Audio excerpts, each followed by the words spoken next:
Welcome to Cranky Frankie.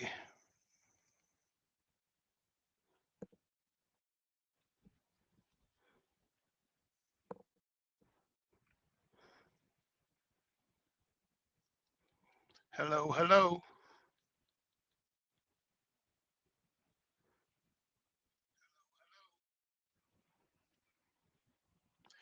Sound is good. Happy Friday. Welcome to Cranky Frankie. Welcome to the War in Heaven.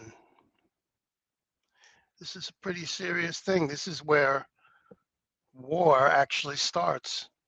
The beginning of war starts here. Maybe on other planets too, but who knows?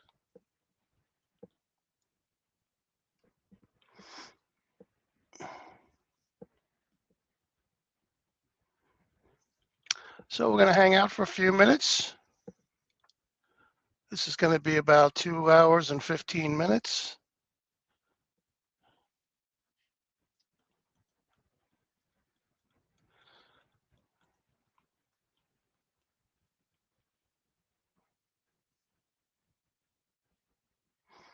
We're going to wait for Swan.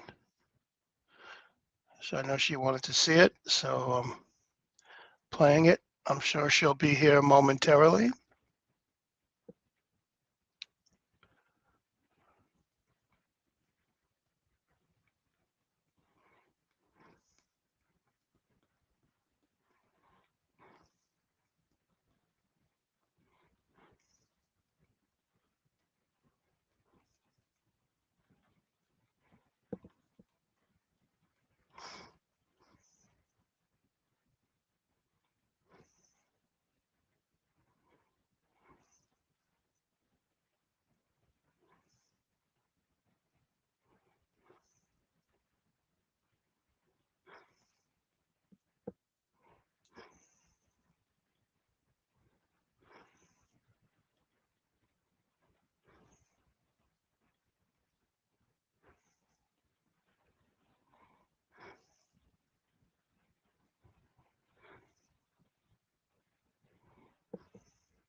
Good evening, good evening. Happy Friday.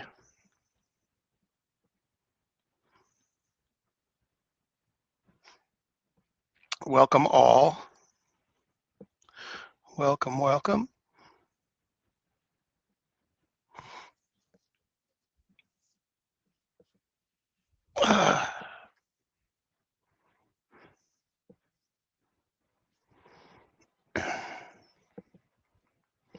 We're going to wait a few minutes before we start.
I got my little witch girlfriend over here.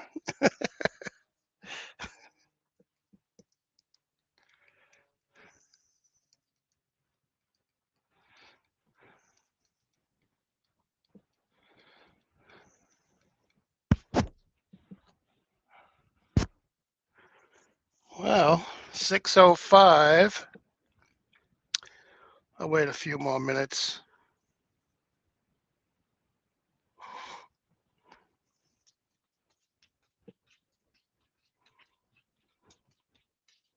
If not, I could always do it another night.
I should put a pizza in. That's what I should do. I got myself a pizza ready to go in the oven. Pepperoni, of course. Oh, there she is.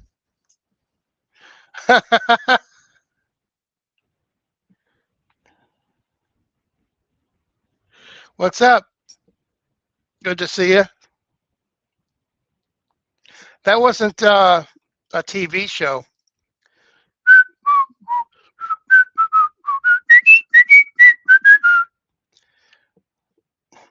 It was a video game. But maybe that video game is a TV show. I don't know.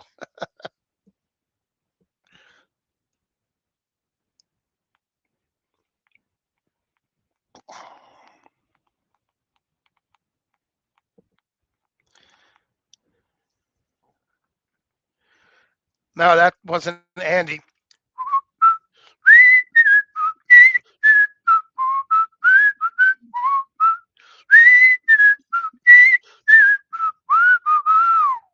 That's Andy. The Andy Griffith Show.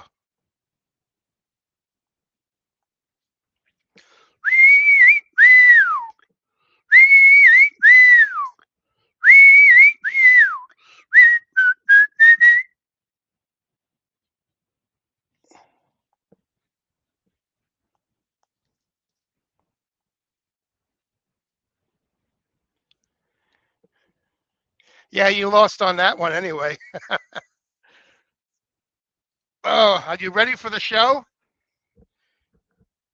You ready for the war in heaven?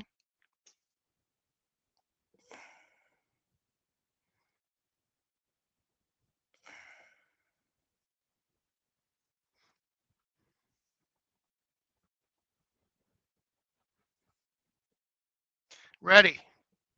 I'll definitely stop it in the middle somewhere so you can take a break. If you need to pause it or something, you tell me, and I'll stop it. If you got to run to the bathroom or whatever, get a drink. But I usually stop halfway through anyway. So let me change the settings. And let me share out the screen.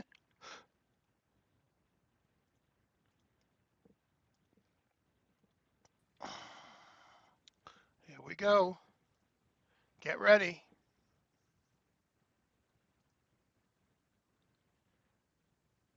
Before there was darkness, there was only light. Before there was war, there was perfect peace. Before there was a devil, there was an angel so beautiful that his very name meant bearer of light. Tonight, I want to take you back to a moment that changed everything. Not a moment in human history, but a moment before humanity ever drew its first breath. A moment when heaven itself was torn apart. When the most glorious being ever created looked upon the throne of God and whispered three words that would echo through eternity, "I will ascend." This is the story of the war in heaven. The story of 3 days that shook the foundation of all creation. The story of how Lucifer, the morning star, became Satan, the father of lies. Close your eyes. Let the noise of this world fade away. And let me carry you back to the beginning, to a place of such beauty, such perfection, that no human words can truly capture it. But tonight, we will try. The images you see are only here for illustration. You don't need to watch. Just listen. Let this story wash over you like a gentle tide, carrying you deeper into rest, deeper into peace.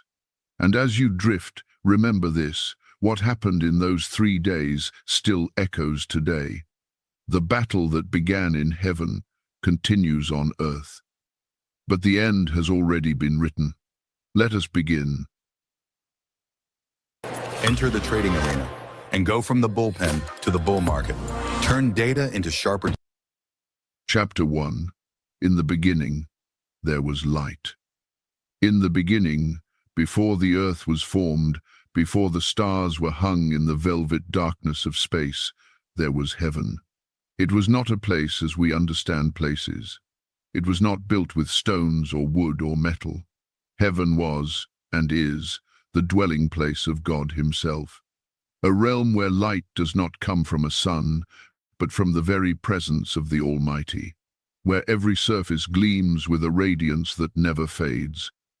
Where the air itself hums with worship and time moves differently than it does in our world. Imagine, if you can, a vast expanse of purest crystal, stretching endlessly in every direction. Imagine towers of light rising like mountains, their peaks disappearing into clouds of glory. Imagine rivers flowing not with water, but with liquid fire that does not burn, that brings only life and joy to all who drink from it. And in the center of it all, the throne. The throne of God is not made of gold, though gold would seem like dust in comparison. It is not made of jewels, though every jewel in creation would pale beside it. The throne is made of glory itself. It radiates light in waves, in colors that human eyes have never seen. And from that throne comes a sound, a voice, not loud but so filled with authority, with power, with love, that every created being trembles at its resonance. Around the throne, in perfect order, stood the angels. Not hundreds, not thousands, millions upon millions of celestial beings, each one crafted by the hand of God for a specific purpose. They were not all the same. Just as humans have different roles, different gifts, different callings, so too did the angels. There were the seraphim, beings of pure fire, who stood closest to the throne. They had 6 wings each. With 2 wings they covered their faces, for even they could not look directly upon the full glory of God. With 2 wings they covered their feet in reverence. And with 2 wings they flew, hovering above the throne, crying out in voices that shook the foundations of heaven, "Holy, holy, holy is the Lord God Almighty, who was, and is to come." Their voices were not harsh. They were like the sound of a great waterfall, powerful yet beautiful, constant yet never monotonous. Day and night, without ceasing, they sang. And their song was not born of duty, but of love. For they had seen the face of God, and having seen it, they could do nothing but worship. Below the seraphim stood the cherubim, mighty guardians with 4 faces each, the face of a man, the face of a lion, the face of an ox, and the face of an eagle. They represented all of creation, all of life, all of strength and wisdom and majesty. Their wings were covered with eyes, thousands of eyes, seeing everything, missing nothing. They moved in perfect unison, never turning, always forward, always watching, always protecting the holiness of God. And then there were the archangels, the princes of heaven, the commanders of the angelic hosts. These were not merely servants. They were leaders, warriors, messengers of the Most High. Each one carried authority that could shake worlds. Each one bore a name that reflected their purpose. There was Michael, whose name means "who is like God." He stood tall and strong, with a face like carved marble and eyes like flames of fire. In his hand he carried a sword that gleamed with holy light, a weapon forged not for destruction, but for the defense of all that is good and true. Michael was the protector, the warrior, the one who would stand between evil and the throne of God, no matter the cost. There was Gabriel, whose name means "God is my strength." He was the messenger, the herald, the voice of heaven sent to announce the will of the Almighty. His wings were white as snow, and when he spoke, his words carried the weight of divine authority. He was swift, moving between heaven and earth in the blink of an eye, delivering messages that would change the course of history. There was Raphael, the healer, whose very presence brought comfort and restoration. His wings glowed with a soft golden light, and his face was gentle, full of compassion. He walked among the angels, tending to their needs, reminding them of God's love, his mercy, his endless grace. And then there was Lucifer. Lucifer, the morning star. Lucifer, the light-bearer. Lucifer, the most beautiful of all created beings. If the other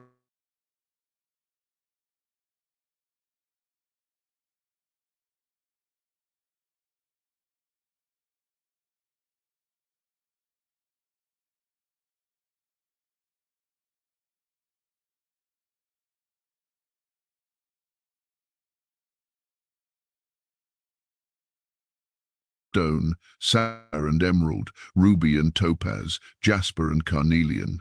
When he moved, light danced across his wings in cascading waves of color, filling heaven with splendor. His voice was unmatched. It was said that when Lucifer sang, all of heaven fell silent to listen. Even the seraphim paused in their endless worship to hear the sound. His voice was pure, clear, powerful, and achingly beautiful. It could convey joy, sorrow, reverence, triumph. It could soar to heights that made the stars tremble, or drop to whispers that brought tears to the eyes of the angels. He was the worship leader of heaven, the one chosen by God himself to stand before the throne and lead all of creation in praise. It was the highest honor, the most sacred calling. And Lucifer fulfilled it with excellence. He poured his entire being into worship, weaving melodies that had never been heard before, harmonies that seemed to unlock new dimensions of beauty. God loved him. Not more than the others, for God's love is infinite and equal, but in a special way. Lucifer was a masterpiece, a living testament to the creative genius of the Almighty. He was proof that God does not create merely for function, but for beauty, for art, for the sheer joy of bringing something glorious into existence. And Lucifer knew it. He looked at himself and saw the splendor. He heard his own voice and marveled at its power. He saw the way the other angels looked at him with admiration, with respect, even with awe. And somewhere, deep in the hidden places of his heart, a thought began to form. It was not a loud thought at first. It was barely a whisper, easy to ignore, easy to push away. But it was there, like a tiny crack in a perfect diamond, invisible from the outside but growing, spreading, waiting for the right moment to shatter everything. For now, though, heaven remained at peace. The angels moved in perfect harmony, each fulfilling their role with joy and devotion. There was no discord, no jealousy, no strife. There was only worship, only service, only love. Michael stood at his post, sword in hand, watching over the throne with eyes that never closed. Gabriel flew between the realms, carrying messages with speed and precision. Raphael tended to the needs of heaven with gentle hands and a compassionate heart. And Lucifer sang. He stood before the throne, his wings outstretched, his face lifted toward the light, and he sang, The sound filled every corner of heaven, weaving through the streets of gold, echoing off the crystal walls, rising up and up until it seemed to merge with the very voice of God himself. The other angels joined in, their voices blending with his, creating a symphony of such beauty that if a human ear could have heard it, the heart would have stopped from sheer, overwhelming joy. This was worship in its purest form. This was creation fulfilling its purpose. This was everything as it was meant to be. But even then, even in that moment of perfect beauty, the crack was spreading. Lucifer sang, and his voice was flawless.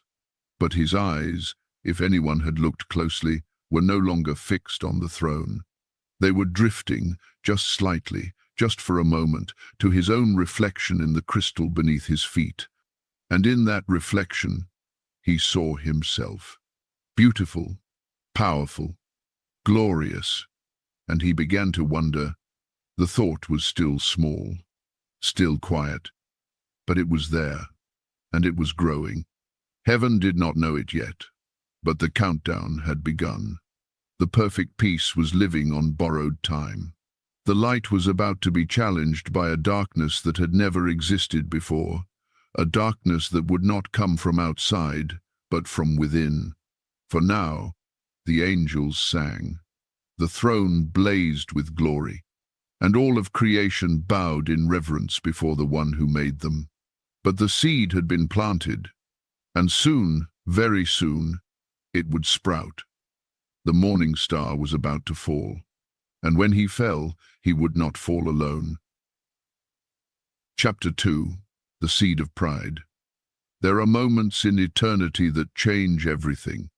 Moments so small, so quiet, that they pass unnoticed by all but one. Moments that happen not in the thunder of battle or the blaze of glory, but in the silence of a single thought. For Lucifer, that moment came on what seemed like an ordinary day in heaven.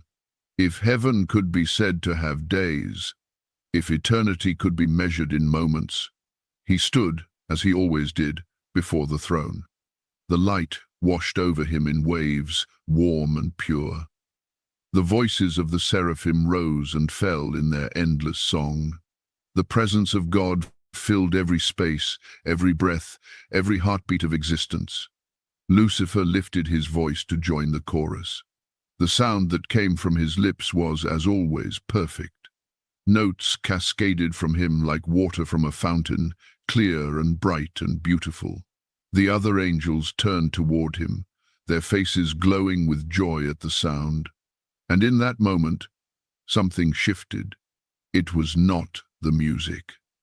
The music was flawless. It was not the worship. The worship was pure. It was something deeper, something hidden beneath the surface of the song. Lucifer sang, but for the first time in his existence, he was not thinking about God. He was thinking about himself.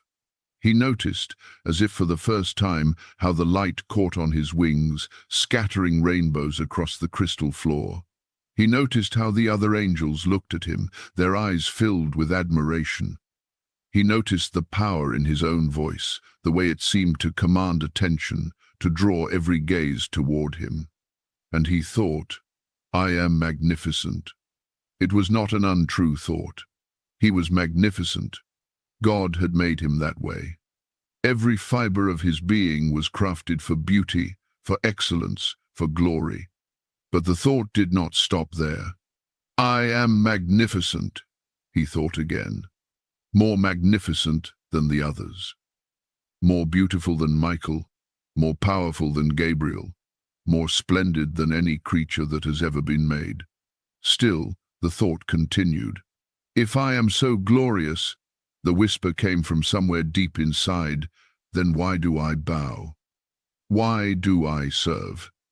Why do I stand here, singing praises to another, when I myself am worthy of praise? The thought hit him like a lightning bolt. He faltered, just for a fraction of a second. His voice caught, his wings trembled. It was so brief that no one noticed. The song continued around him, the worship flowed on without interruption. But Lucifer noticed. He stopped singing. His mouth closed. His eyes, which had been lifted toward the throne, slowly lowered. He looked down at his hands, at the light that seemed to emanate from his very skin. He looked at his reflection in the polished surface beneath his feet, and for the first time he did not see a servant. He saw a rival. The thought should have horrified him. It should have sent him to his knees in repentance, crying out to God for mercy, for cleansing, for the removal of this poison that had entered his mind. But he did not cry out. Instead, he stood there in silence, turning the thought over and over in his mind like a jewel, examining it from every angle. Why should I bow? The voice whispered again. I am beautiful. I am powerful. I am wise. What makes him so different from me? What gives him the right to rule, and me the obligation to serve? The questions came faster now, tumbling over each other, building momentum like a stone rolling down a hill. He sits on the throne, but could I not sit there just as easily?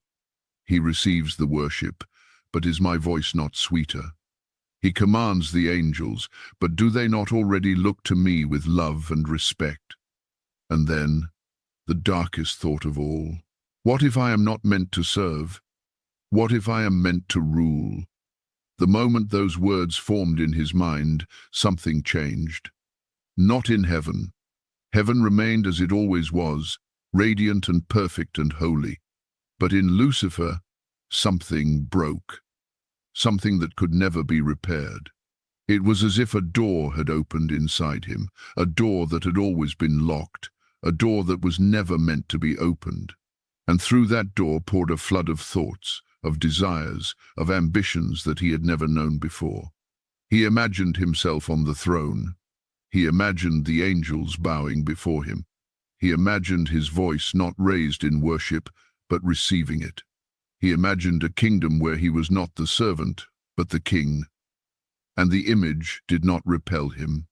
It thrilled him. He looked up at the throne again, and this time he did not see the source of all life, all love, all goodness. He saw an obstacle, a barrier.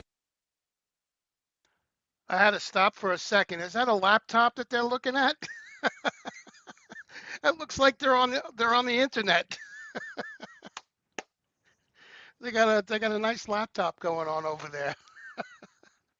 All right, back to the show. Between himself and what he deserved, the light that had always comforted him now seemed harsh, exposing. The presence that had always filled him with joy now felt oppressive, suffocating. The voice of God, which had always been the most beautiful sound in all creation, now sounded like a chain, binding him to a role he no longer wanted to play. Lucifer took a step back from the throne. It was a small step, barely noticeable, but it was the first step away from God that any created being had ever taken. And once the first step was taken, the second came easier. He turned away from the throne and walked through the streets of heaven. His mind raced, spinning with possibilities, with plans, with visions of what could be. But he knew he could not do this alone. If he was going to challenge the throne of God, he would need an army. He would need followers, allies, angels who shared his vision, who felt the same restlessness, the same desire for something more. He thought of the angels under his command, the ones who looked to him for leadership in worship. He thought of their loyalty, their admiration, their trust. And he began to form a plan. He would not announce his intentions openly. Not yet. That would be foolish. God would crush the rebellion before it even began. No, he would be subtle. He would plant seeds, just as a seed had been planted in his own heart.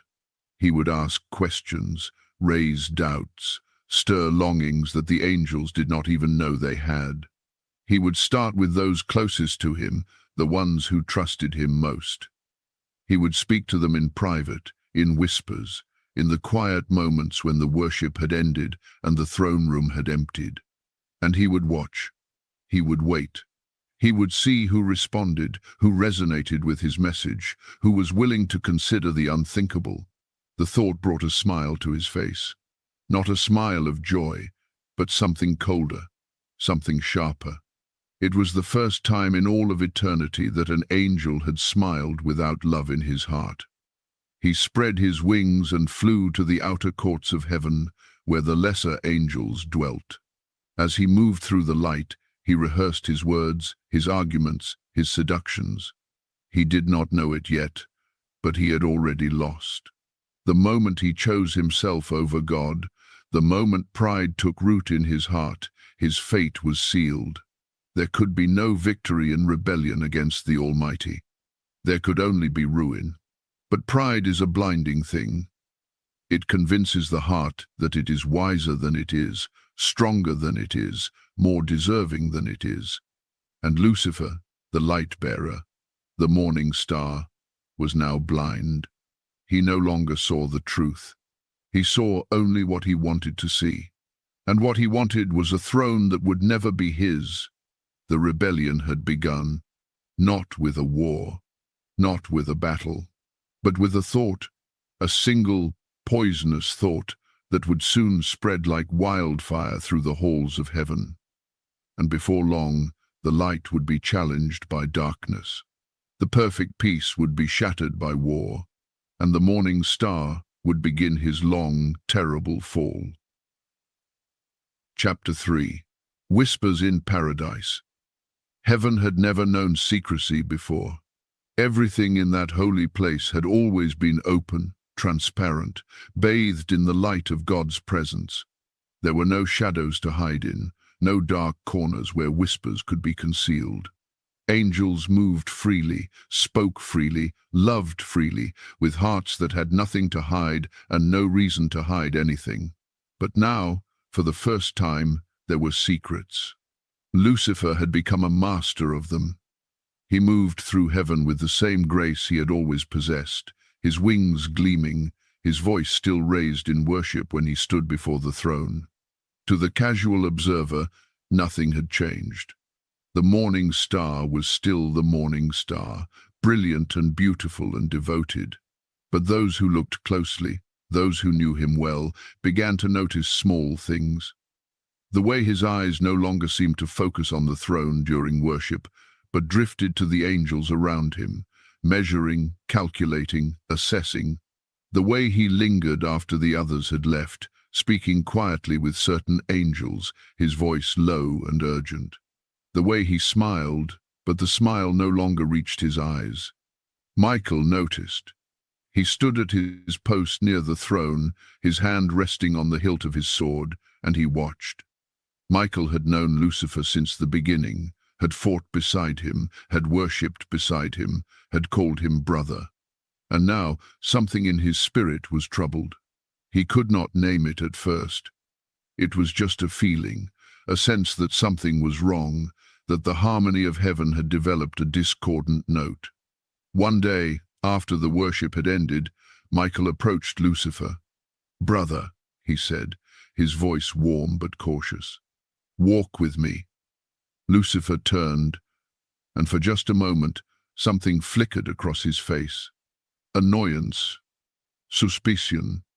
It was gone so quickly that Michael could not be sure he had seen it at all. "Of course," Lucifer said smoothly. "I always have time for you, Michael."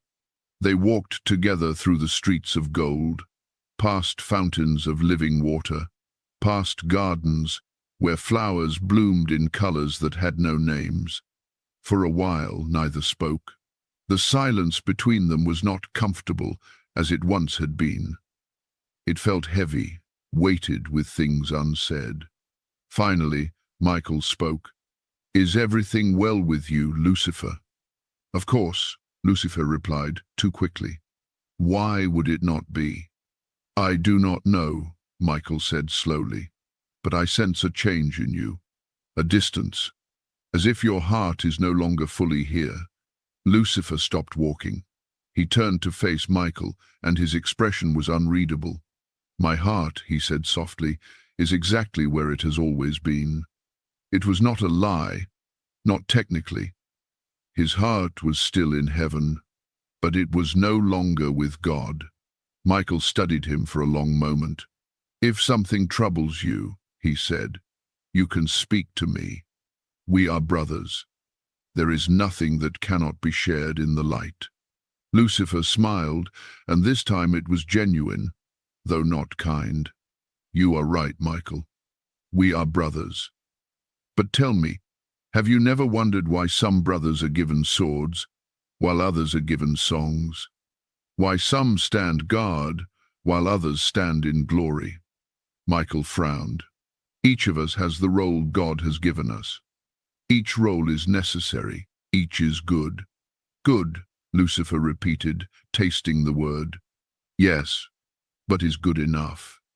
Is it not possible that some of us were meant for more than what God has given?"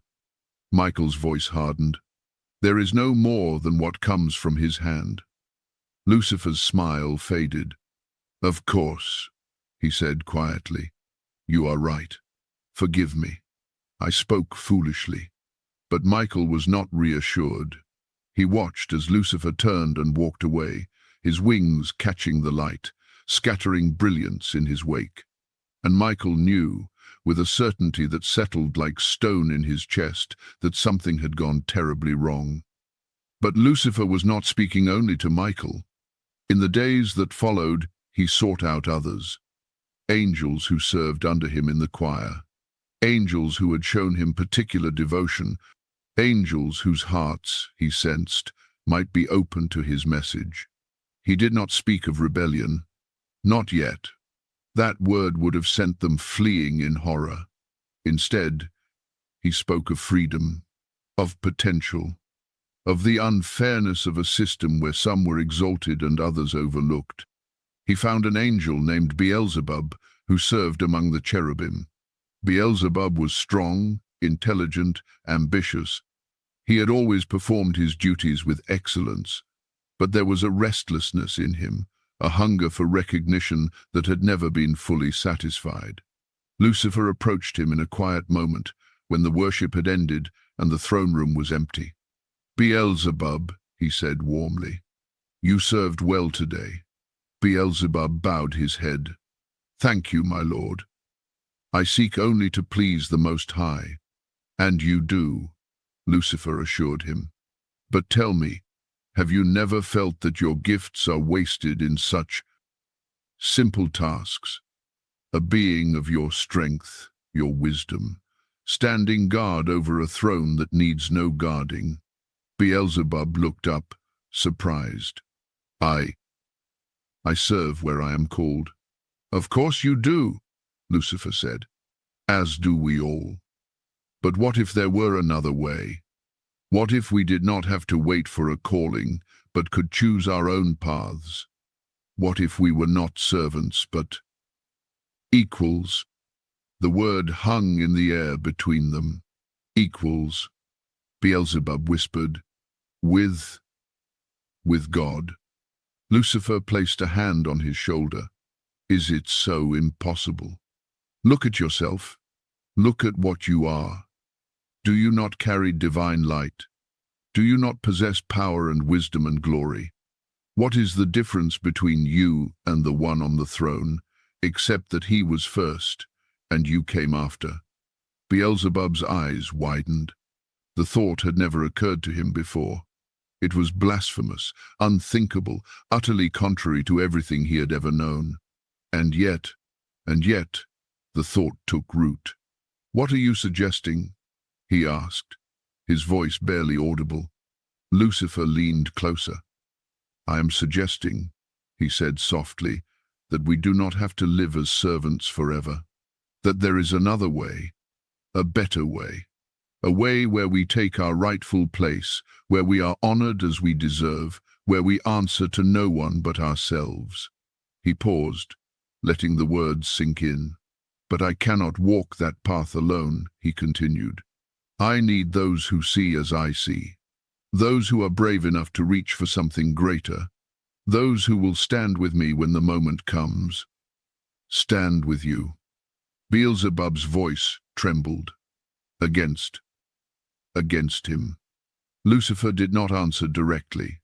Instead, he asked, "Do you love him because you choose to, or because you were made to?"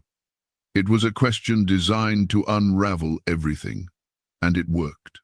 Beelzebub stood there, silent, his mind racing.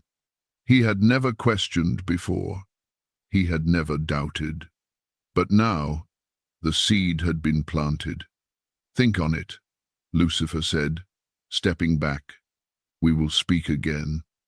And he left Beelzebub standing there, alone, with a choice that would determine his eternal fate. One by one, Lucifer went to the angels. Not all of them. He was careful, strategic. He chose those he thought would listen, those whose hearts he could turn. He spoke to them of freedom, of justice, of the unfairness of serving a God who demanded worship but gave nothing in return. He twisted the truth, took the goodness of God and reframed it as tyranny, took the love of God and called it control. And shockingly, terribly, some of them listened. Not because they hated God. Most of them still loved him, in their way. But Lucifer was persuasive. His words were smooth, his logic compelling. He made rebellion sound noble, made pride sound like self-respect, made treason sound like liberation. And slowly, carefully, an army began to form. Angels, who had once stood in perfect harmony, now gathered in secret, speaking in hushed voices, planning, preparing. They did not yet know what they were preparing for. Lucifer had not told them everything. But they knew they were following him, and that was enough. By the time Michael realized how far the corruption had spread, it was almost too late. He went to Gabriel, his face grave. "We have a problem," he said. Gabriel looked up from the scroll he was reading. "What kind of problem?" "Lucifer," Michael said simply. "He is gathering followers, planting seeds of doubt. I have heard whispers, Gabriel. Whispers of rebellion." Gabriel's face went pale. "Rebellion? In heaven? That is impossible." "I thought so too," Michael said. "But I have watched him. I have listened. And I tell you, brother, the impossible is happening. Lucifer is turning angels away from God." Gabriel stood, his wings flaring. "Then we must stop him. We must go to the throne. Tell the Most High what is happening." Michael shook his head slowly. "The Most High already knows. He knows everything. If he has not acted, it is because he is waiting, giving them time, giving Lucifer time to choose." "Choose." Gabriel's voice rose. "He has already chosen. He is leading angels into darkness." "Yes," Michael said quietly. "And soon, very soon, the choice will become action. And when it does, there will be war." The two archangels stood there, looking at each other, the weight of what was coming pressing down on them like a physical force. War. In heaven, the very thought was madness. But madness had already taken root, and it was spreading. Across heaven, in the hearts of thousands of angels, the decision was being made. Some remained faithful, clinging to their love for God, refusing to listen to Lucifer's lies. But others, nearly a third of all the angelic host, were wavering. They had not yet openly rebelled, but they were listening.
considering being drawn, slowly but surely, into the orbit of the morning star.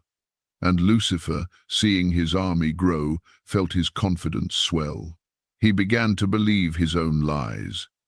He began to think that victory was possible, that he could actually challenge God and win. He did not see the trap he was walking into. He did not understand that pride had made him blind, that every step he took was leading him closer to his own destruction. All he saw was the throne, and the throne was all he wanted. The whispers in paradise were growing louder. Soon they would become shouts, and then they would become war. Chapter 4. The line is drawn.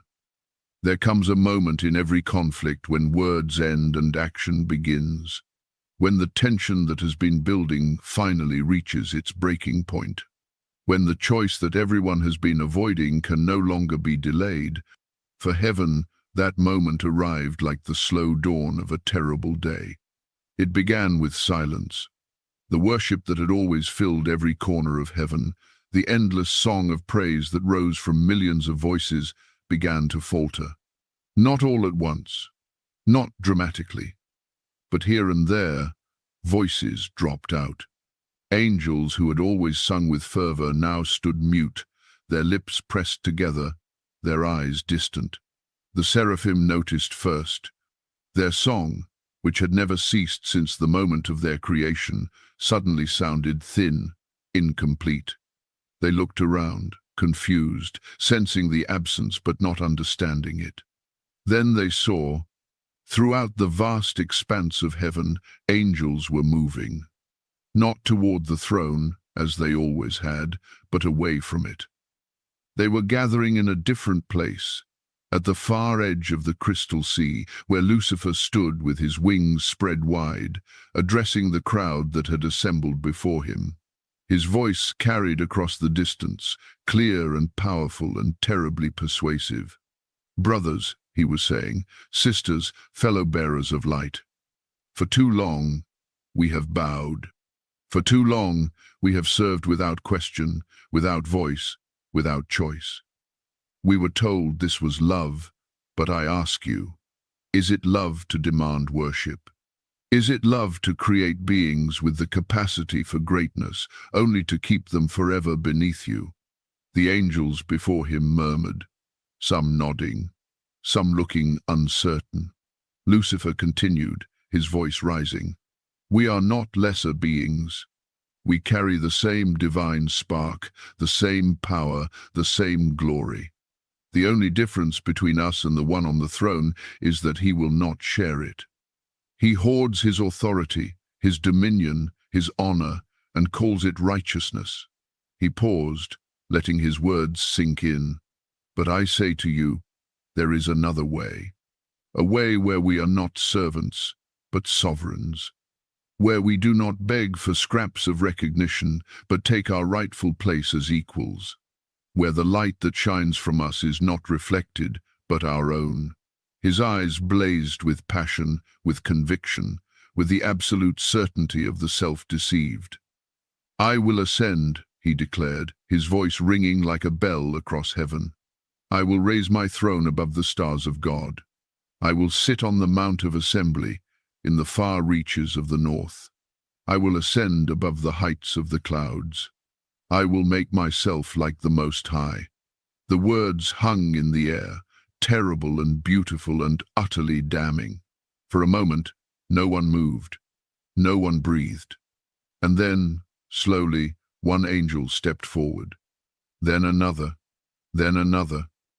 They came to stand beside Lucifer, their faces set, their wings trembling with fear and exhilaration and the awful thrill of rebellion. By the time the movement stopped, nearly 1/3 of all the angels in heaven had crossed the line. Thousands upon thousands of celestial beings, turning their backs on the throne, choosing the promise of independence over the reality of love. On the other side of the divide, Michael stood with his sword drawn. Not raised, not yet, but drawn, ready, Around him gathered the faithful, the angels who had refused Lucifer's call, who had heard his words and recoiled in horror. Gabriel stood at Michael's right hand, his face pale but resolute.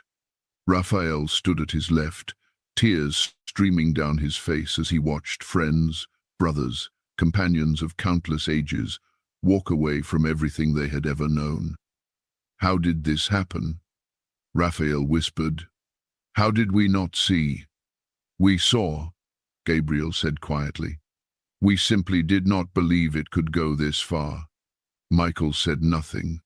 His eyes were fixed on Lucifer, standing across the crystal sea, surrounded by his army of followers. The two archangels, once closer than brothers, now separated by a chasm that could never be crossed. Michael felt something he had never experienced before. Grief. Deep, wrenching, unbearable grief. Not for himself, but for Lucifer. For the brother he was about to lose. For the beauty that was about to be destroyed. For the choice that could never be unmade. He wanted to call out, to beg Lucifer to reconsider, to turn back before it was too late. But he knew it would be useless. The pride in Lucifer's eyes was absolute. There would be no reasoning with him, no persuading him, no saving him from himself. The line had been drawn. And soon, very soon, they would have to fight. But before the first blow was struck, before the first sword was raised, the voice of God echoed through heaven. It was not loud. God's voice never needs to be loud. It simply is, filling every space, every heart, every corner of existence with its presence. Lucifer. The single word stopped everything. The murmuring crowds fell silent. The movement ceased. Every eye turned toward the throne, where the light blazed brighter than ever. Lucifer stood frozen, his wings half spread, his mouth open to speak another word of rebellion. But the words died on his lips. "Lucifer," the voice came again, and this time there was sorrow in it. Deep, infinite sorrow. The sorrow of a father watching his child destroy himself. "You have chosen your path," God said.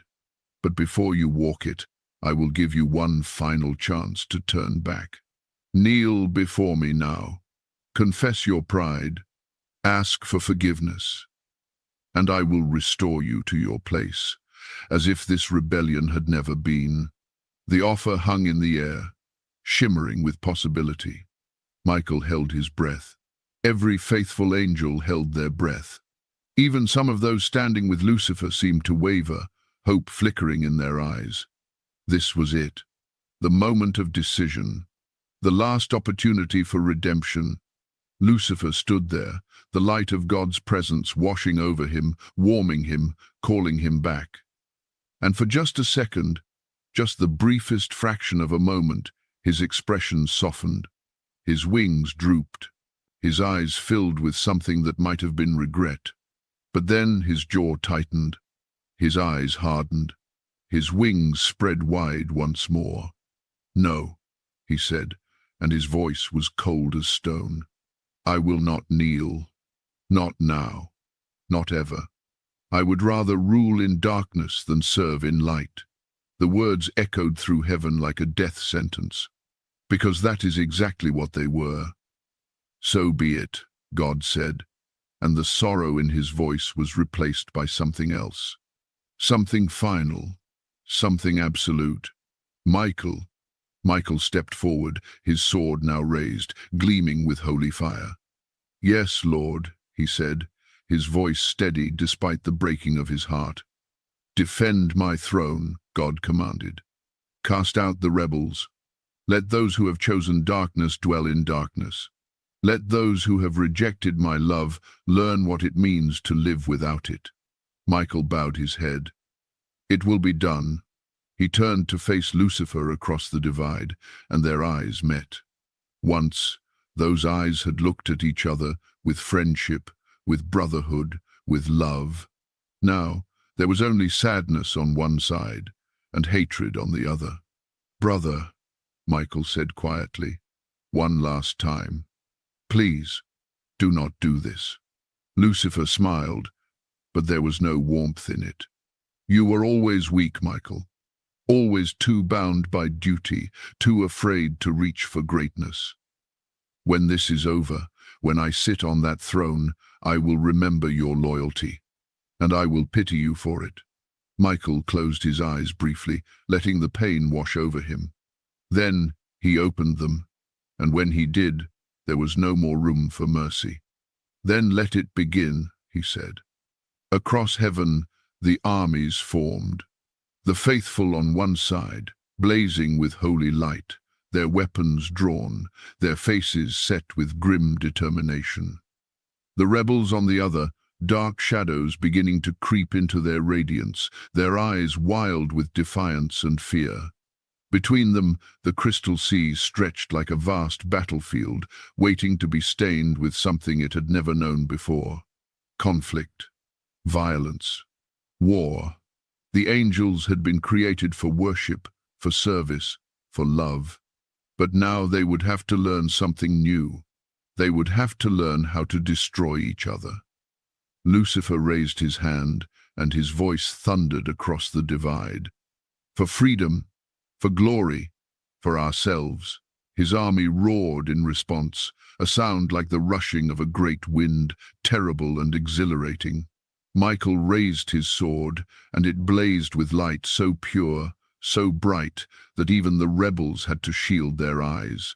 "For the Most High," he cried, "for righteousness, for love." And the faithful answered with a shout that shook the foundations of heaven itself. For a long moment, the two armies stood facing each other, neither moving, neither backing down. And then, like the breaking of a dam, the restraint shattered. The rebels charged forward, their wings carrying them across the crystal sea in a dark tide. The faithful met them head-on, light crashing against shadow in an explosion that lit up all of heaven. The war had begun. 3 days of battle that would reshape eternity. 3 days that would end with the morning star falling like lightning from heaven. 3 days that would create the enemy humanity would fight for all of time. And as the first blow was struck, as the first sword met the first shield, as the first cry of pain echoed through a place that had never known pain before, one thing became terribly, finally, irreversibly clear. Heaven would never be the same again. Chapter 5. Day 1. The battle begins. The first sound of war in heaven was not a shout or a scream. It was the ringing of metal against metal. The clash of Michael's sword against Lucifer's blade, striking sparks that fell like stars toward the crystal sea below. The two armies collided in the center of heaven, and the impact sent shockwaves rippling through the realm. Light met shadow in an explosion of color and force. Angels, who had never known violence, were suddenly locked in combat, grappling with those who had once stood beside them in worship. It was chaos. Beautiful, terrible, heartbreaking chaos. Michael fought at the front, his sword moving in arcs of pure white fire. Every strike was precise, controlled, purposeful. He did not fight with rage, but with sorrow. Each blow he landed, each rebel he struck down, felt like cutting off a piece of his own soul. But he did not stop. He could not stop. To his right, Gabriel moved like lightning, his spear flashing as he defended against 3 attackers at once. His face was set in grim determination, his wings beating with thunderous force as he drove the rebels back step by step. To his left, Raphael fought with tears streaming down his face. His staff glowed with golden light, creating shields of protection around the faithful, healing those who fell wounded. But even as he healed, he wept for those he could not save, for those who had chosen the wrong side. Across the battlefield, Lucifer commanded his forces with terrible brilliance. He had been created as a leader, and that gift had not left him even in rebellion. His voice rang out above the clash of battle, directing his troops, encouraging them, inspiring them to fight harder, to push further. "Do not yield," he shouted. We are fighting for our freedom, for our right to be more than servants. Press forward, the throne will be ours." His followers believed him. They fought with desperate courage, throwing themselves against the faithful with wild abandon. Some fought because they truly believed in Lucifer's cause. Others fought because they had already crossed the line, and there was no going back. And still others fought simply because they were afraid of what would happen if they stopped. The crystal sea beneath them began to crack under the weight of the battle. Fissures spread across its surface, and from those fissures rose clouds of mist that obscured the combatants, making it hard to tell friend from foe. An angel named Azrael, who had once led songs of praise beside Lucifer, now found himself face to face with Uriel, one of the faithful archangels. They had been friends once, had shared countless conversations about the beauty of creation, the majesty of God, the joy of worship. Now they circled each other with weapons drawn. "Azrael," Uriel said, his voice pleading, "it is not too late. Lay down your sword. Ask for mercy. The Lord's compassion is greater than your rebellion." Azrael's face twisted with pain and anger. "Mercy," he spat. "What mercy was shown to us when we were created only to bow? When we were given power but forbidden to use it? When we were made in his image but told we could never be his equal? We were never meant to be his equal," Uriel cried. "We were meant to be his children, his beloved. That is a greater honor than any throne. You are a slave who has learned to love his chains," Azrael said coldly. "I pity you." He lunged forward, his blade aimed at Uriel's heart. Uriel parried, his own weapon moving on instinct, and the two former friends became enemies, their swords singing a song of broken fellowship. The battle raged for what felt like hours, though time moved strangely in that place. There was no sun to mark its passage, no clock to count the moments. There was only the endless struggle, the clash of light and darkness, the cries of the wounded and the shouts of the defiant. The faithful fought with discipline and purpose. They held their formation, protected each other, moved as one unified force. They fought not for themselves, but for something greater than themselves. The rebels fought with passion and desperation. They broke ranks, attacked recklessly, driven by emotion rather than strategy. Some fought with brilliant courage. Others fought with growing fear as they realized that Lucifer's promises might have been lies. And slowly, gradually, the tide began to turn. Not because the faithful were stronger. In terms of raw power, the two sides were evenly matched. But the faithful had something the rebels did not. They had purpose. They had unity. They had love. The rebels had only pride. And pride, for all its fierce energy, is a brittle foundation. It cannot sustain. It cannot endure. One by one, angels began to fall. When an angel falls in battle, they do not die as humans do. They cannot die. They are eternal beings, created to exist forever. But they can be defeated. They can be broken. They can be cast down. The first rebel to fall was an angel named Semjaza. He had been one of Lucifer's most loyal followers, one of the first to join the rebellion. He fought with savage fury, cutting down two of the faithful before Gabriel finally struck him down. As he fell, his light began to fade. The radiance that had once covered him like a garment dimmed, flickered, and began to go out. His wings, which had gleamed like polished bronze, turned grey and brittle. His face, once beautiful, twisted into something darker, something bitter. He did not die. But he was no longer what he had been. He was becoming something else, something less, something fallen. The sight sent a ripple of fear through the rebel ranks. They had not understood, until that moment, what defeat would mean. They had thought they were fighting for freedom, for glory, for power. They had not realized they were fighting to lose everything. But it was too late to stop. The battle had its own momentum now, carrying them forward whether they willed it or not. As the first day of battle drew toward its close, both armies pulled back, exhausted and bloodied. The faithful retreated to positions near the throne, their ranks diminished but unbroken. They tended to their wounded, mourned those who had fallen, and prepared for the next assault. Michael stood at the front, his sword still drawn, his eyes scanning the battlefield. His armor was dented, his wings scorched, but his resolve had not wavered. Gabriel approached, limping slightly from a wound on his leg. "The first day is over," he said quietly. "But the rebels have not given up. They are regrouping, planning their next move." "I know," Michael said. "Lucifer is many things, but he is not a fool. He will learn from today's mistakes. Tomorrow will be harder." Raphael joined them, his face drawn with grief. "I counted the fallen," he said, his voice barely above a whisper. 3,000 of the faithful, 7,000 of the rebels." Michael closed his eyes.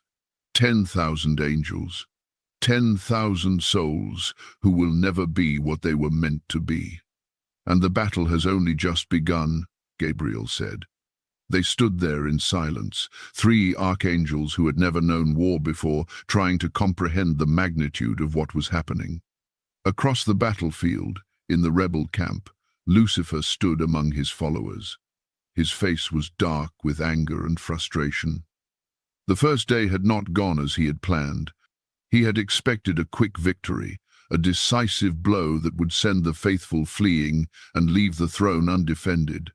Instead, he had lost 7,000 of his army and gained nothing.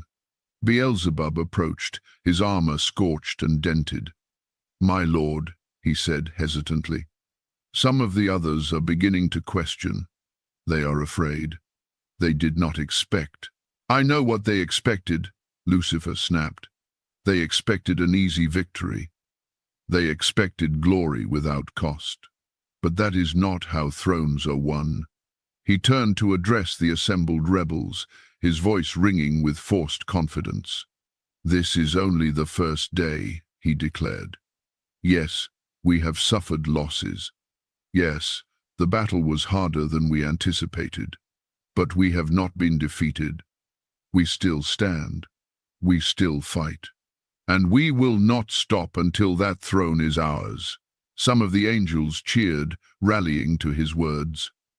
But others remained silent, their eyes haunted, their hearts filled with doubt. Lucifer saw their hesitation, and it enraged him. But he pushed the anger down, forced his face into a mask of certainty. "Rest tonight," he commanded. "Heal your wounds. Sharpen your blades. Tomorrow we will strike harder. Tomorrow we will break their lines. Tomorrow the throne will fall." The rebels dispersed, moving to their camps, speaking in low voices among themselves. And Lucifer stood alone, staring across the battlefield toward the distant glow of the throne.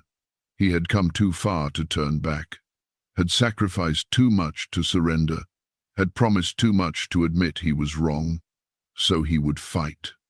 And if he could not win, he would at least ensure that heaven paid the highest price possible for its loyalty.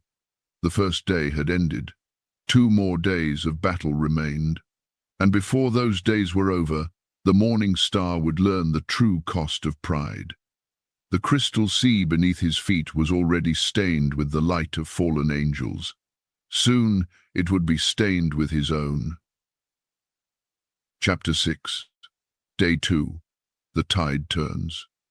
The second day began not with the clash of swords, but with silence. A heavy, oppressive silence that hung over heaven like a shroud. The light that had always filled every corner of that holy place seemed dimmer now, as if creation itself was mourning what had been lost. Michael stood at his post, watching the horizon where the rebel forces were gathering. He had not slept.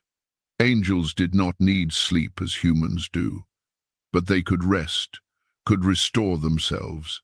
Michael had chosen not to.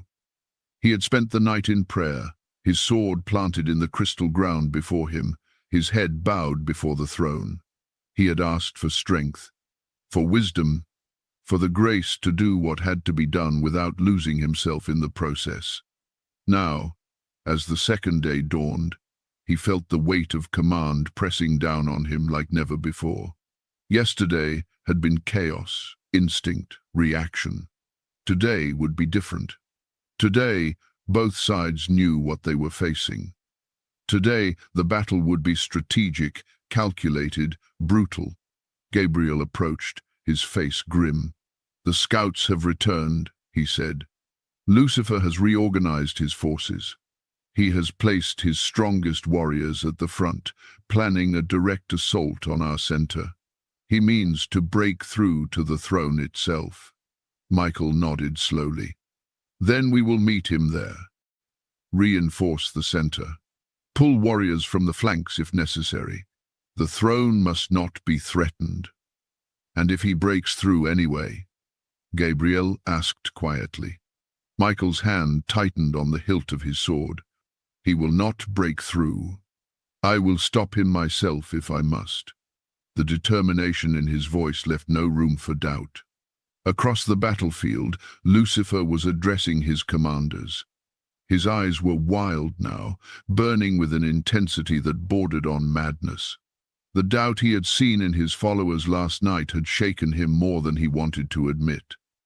"Today," he said, his voice low and fierce, "we end this.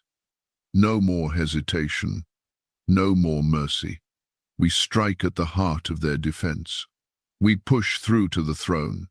And when we stand before it, when we see the fear in their eyes, they will understand that we were right, that we were always meant for more than servitude." Beelzebub shifted uncomfortably. "My lord, yesterday's losses were severe. Perhaps we should consider what?" Lucifer whirled on him, his wings flaring. "Surrender. Crawling back to beg for forgiveness. Is that what you suggest?" "No, my lord. I only meant—" "We have come too far," Lucifer cut him off. "There is no going back. There is only forward, only victory or oblivion, and I choose victory." He turned back to the assembled host, raising his voice so all could hear. "They think we will break. They think fear will drive us back. But they do not understand what drives us. We fight not for a master, but for ourselves. We fight not out of duty, but out of choice. And that makes us stronger than they can ever be." The rebels roared their approval, but even as they did, some of the angels in the back ranks exchanged uncertain glances. They had heard these words before. Yesterday, those words had led to 7,000 of their brothers falling, but they had nowhere else to go. So they raised their weapons and prepared to fight. The armies met in the center of the battlefield with a crash that echoed through all of heaven. This time, there was no hesitation, no moment of silence before the violence began. Both sides threw themselves into combat with desperate fury. The fighting was fiercer than it had been on the first day, more focused, more deadly. Angels who had learned harsh lessons yesterday applied them today, striking with greater precision, defending with greater skill. Michael led the faithful from the front, his sword blazing like a star. He moved through the battle like a force of nature, unstoppable and relentless. But there was no joy in his fighting, no triumph in his victories. Every rebel he struck down, he mourned. He found himself facing an angel named Azazel, one of Lucifer's chief lieutenants. Azazel had once been a master craftsman, creating beautiful things for the glory of God. Now his hands held a weapon, and his eyes held only hatred. "Michael," Azazel snarled, circling him, "the great defender, the loyal servant. Does it not tire you, always bowing, always obeying, never thinking for yourself?" I think more than you know, Michael replied calmly. The difference is, I do not let pride deceive me into believing my thoughts are wiser than God's. Pride. Azazel laughed bitterly. You call it pride to want freedom, to refuse to be a slave. You were never a slave, Michael said sadly. You were a son. And you traded that for nothing. With a roar of rage, Azazel attacked. Their weapons met in a shower of sparks. They fought across the battlefield, neither giving ground, both wielding their blades with masterful skill. But gradually, inevitably, Michael's superior discipline began to tell. A feint to the left, a parry, a swift strike that got past Azazel's guard. The rebel angel fell to his knees, his weapon clattering from his hand.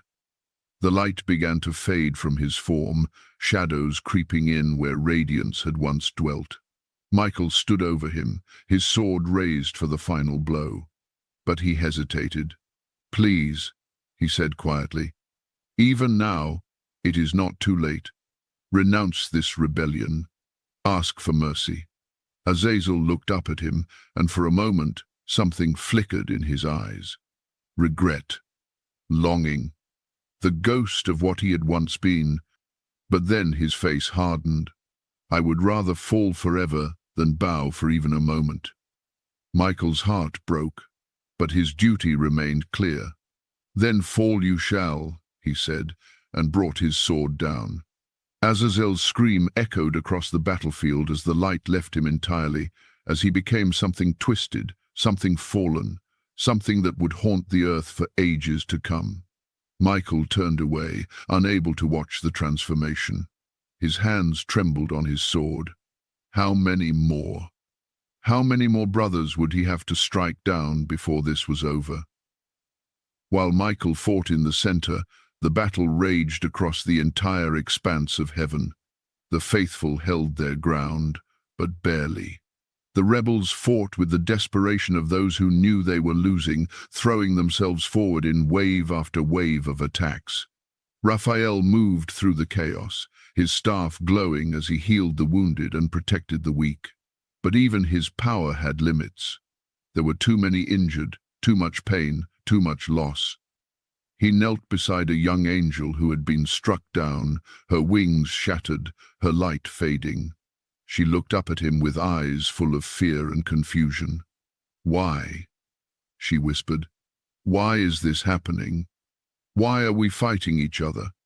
Raphael had no answer. He placed his hand on her forehead, channeling healing light into her broken form.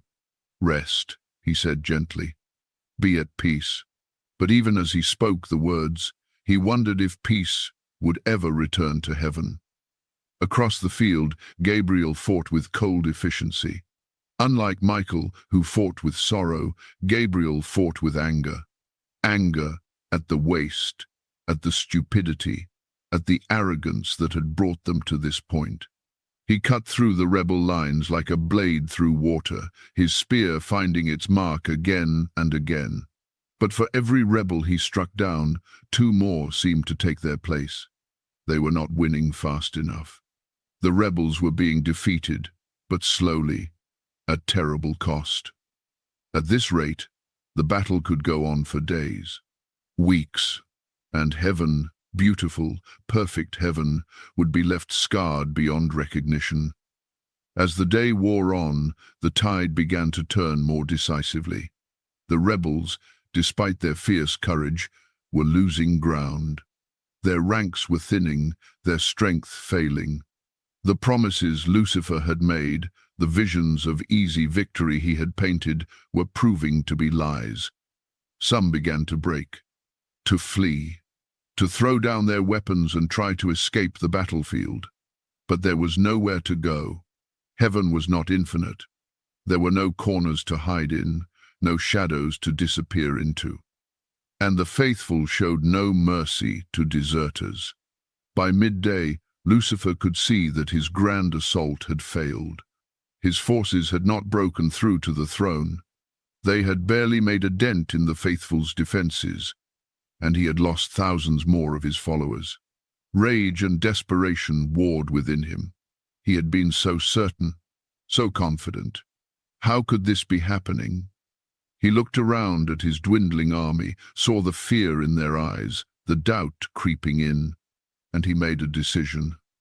If he could not win through strategy, he would win through power. He would challenge Michael directly. He would prove, once and for all, that he was the superior being. He spread his wings and rose above the battlefield, his voice thundering across the chaos. "Michael," he shouted.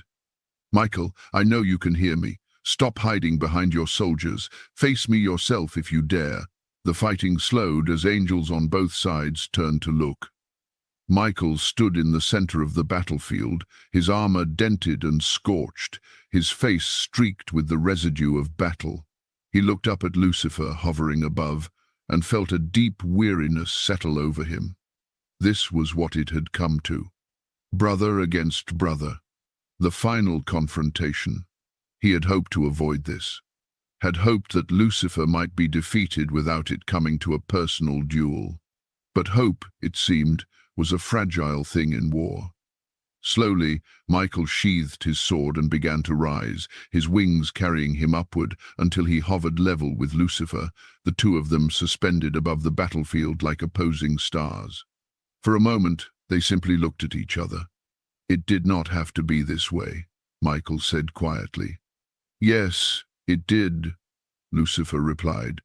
"From the moment I was created less than him, this was inevitable. You were not created less.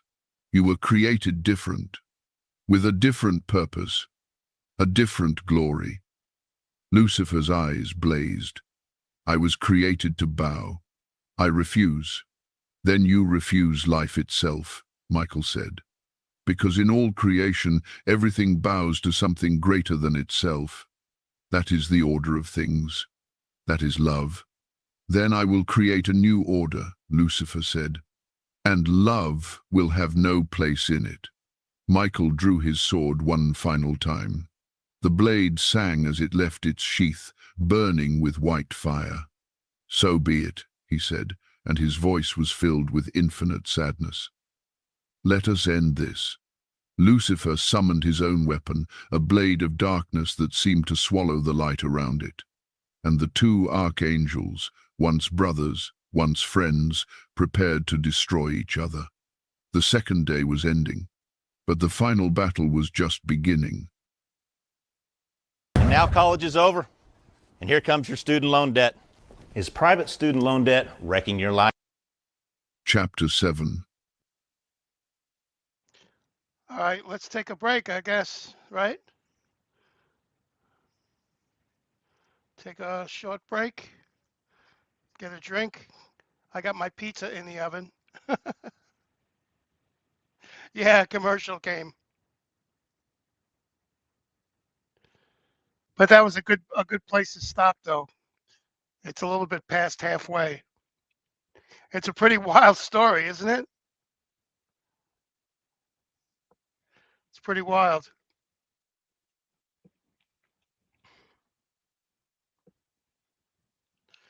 And the narrator is pretty good too. I'm gonna take Maggie out, so it'll be probably take like 5 minutes. I'll be back. All right, Mags, you ready?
I'm back. I'll wait for you to chime in when you're ready.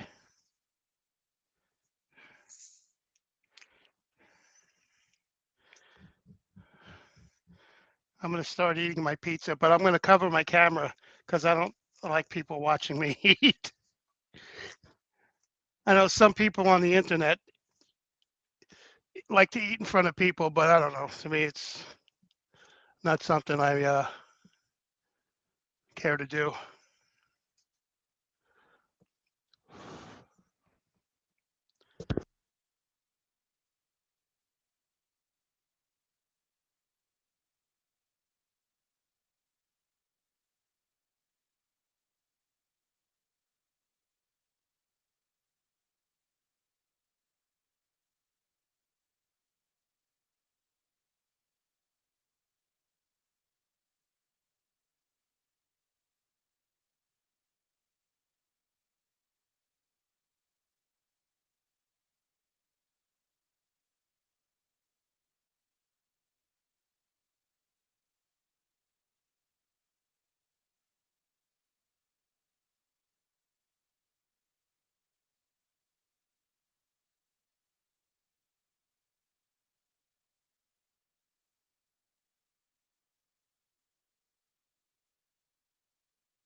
Yeah, I'm back. I got my camera shut off because I'm eating my pizza, but I'm back. I don't feel like showing people that I'm eating pizza.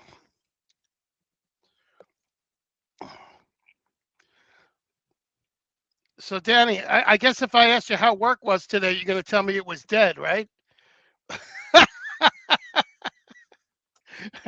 Danny works at a cremation place. He cremates bodies. How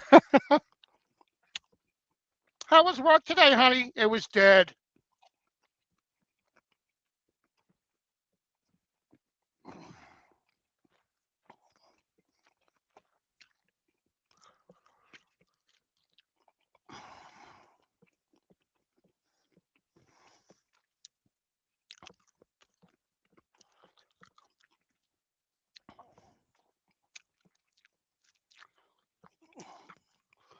Are you ready?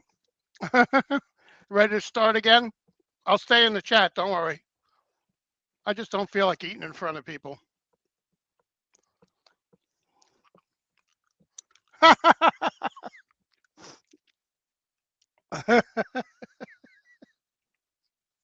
You were hearing voices, huh? Do you actually burn people or do you embalm them? Do you actually work on them?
Oh, okay, I'll wait.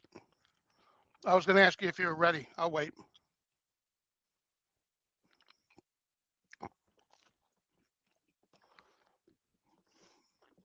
What's a cremationist? What is that? What do you do? You just burn the bodies? Put them in the fire? Collect the dust?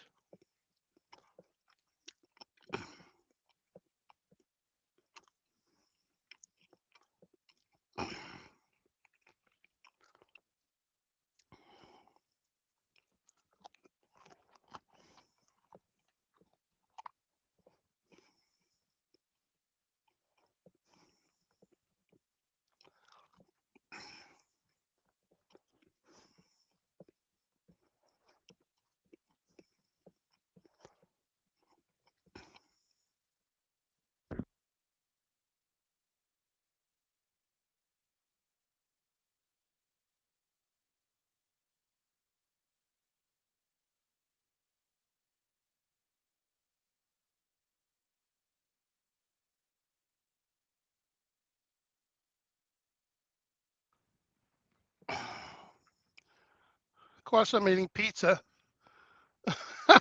What else, right?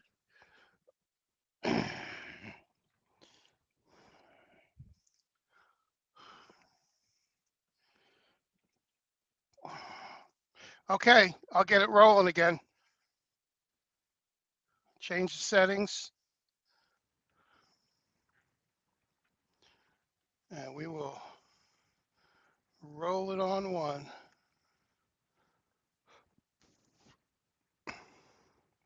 Day 3. Michael versus Lucifer. The third day dawned with a strange stillness. Across the battlefield, the armies had withdrawn, forming two vast semicircles with a wide space between them. This was no longer a battle of thousands. This had become something more personal, more terrible. A duel. In the center of that empty space, two angels faced each other. Michael, the archangel, commander of the heavenly host, defender of the throne. His armor was battered but whole. His wings, though scorched from 2 days of battle, still shone with pure light. His sword blazed in his hand, reflecting the glory of God. And Lucifer, the morning star, the light-bearer, the most beautiful being ever created. But his beauty was changing now. The light that had once radiated from him was dimming, being replaced by something darker. His wings, once covered in every precious stone, were losing their luster. His face, once perfect, was twisted with rage and desperate pride. They circled each other slowly, weapons raised, eyes locked. Around them, millions of angels watched in absolute silence. The faithful on one side, praying for Michael's victory. The rebels on the other, their last hope resting on Lucifer's shoulders. Even the throne seemed to dim, as if God himself was watching, waiting, allowing this final choice to play out. "You can still stop this," Michael said, his voice carrying across the silence. "Lay down your sword. Kneel. Ask for mercy." Lucifer's laugh was bitter. "How many times will you offer me slavery and call it mercy?"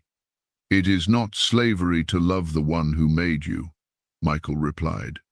"It is the highest freedom."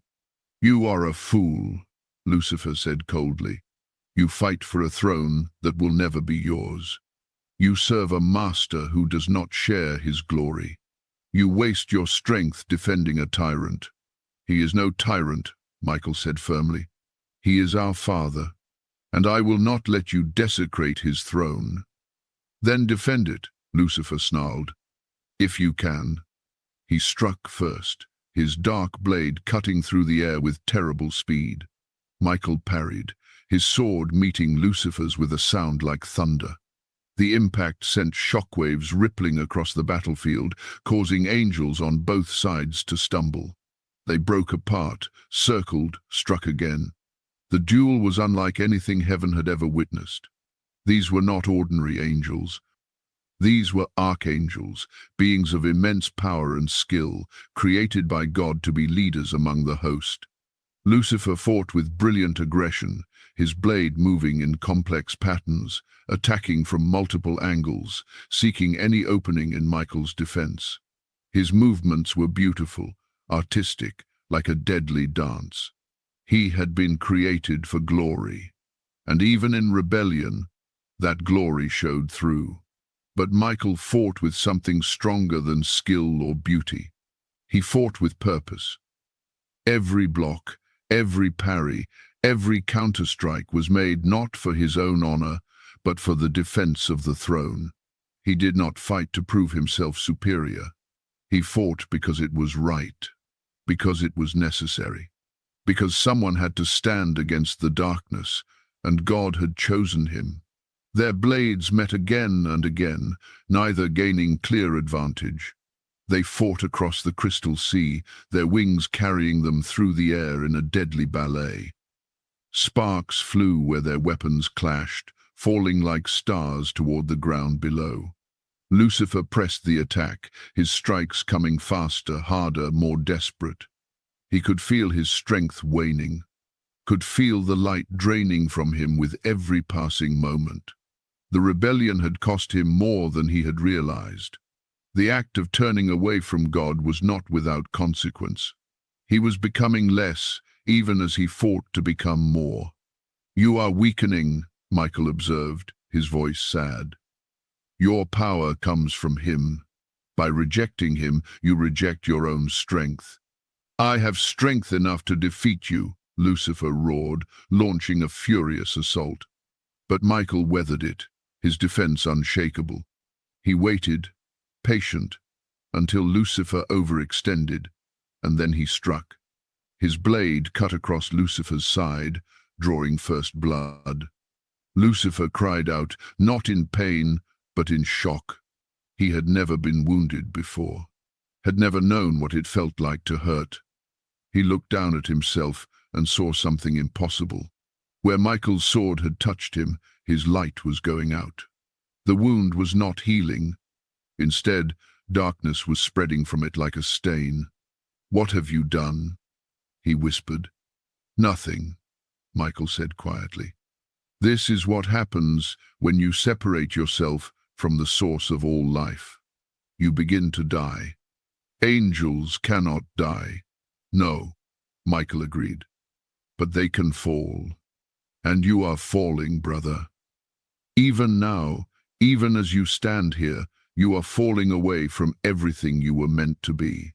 Lucifer touched the wound on his side, and his hand came away dark, not with blood, but with something worse. The absence of light, the presence of void. Terror flashed across his face, quickly replaced by rage. "If I am falling," he snarled, "then I will take you with me." He attacked with renewed fury, abandoning all technique, all strategy, fighting with pure desperation.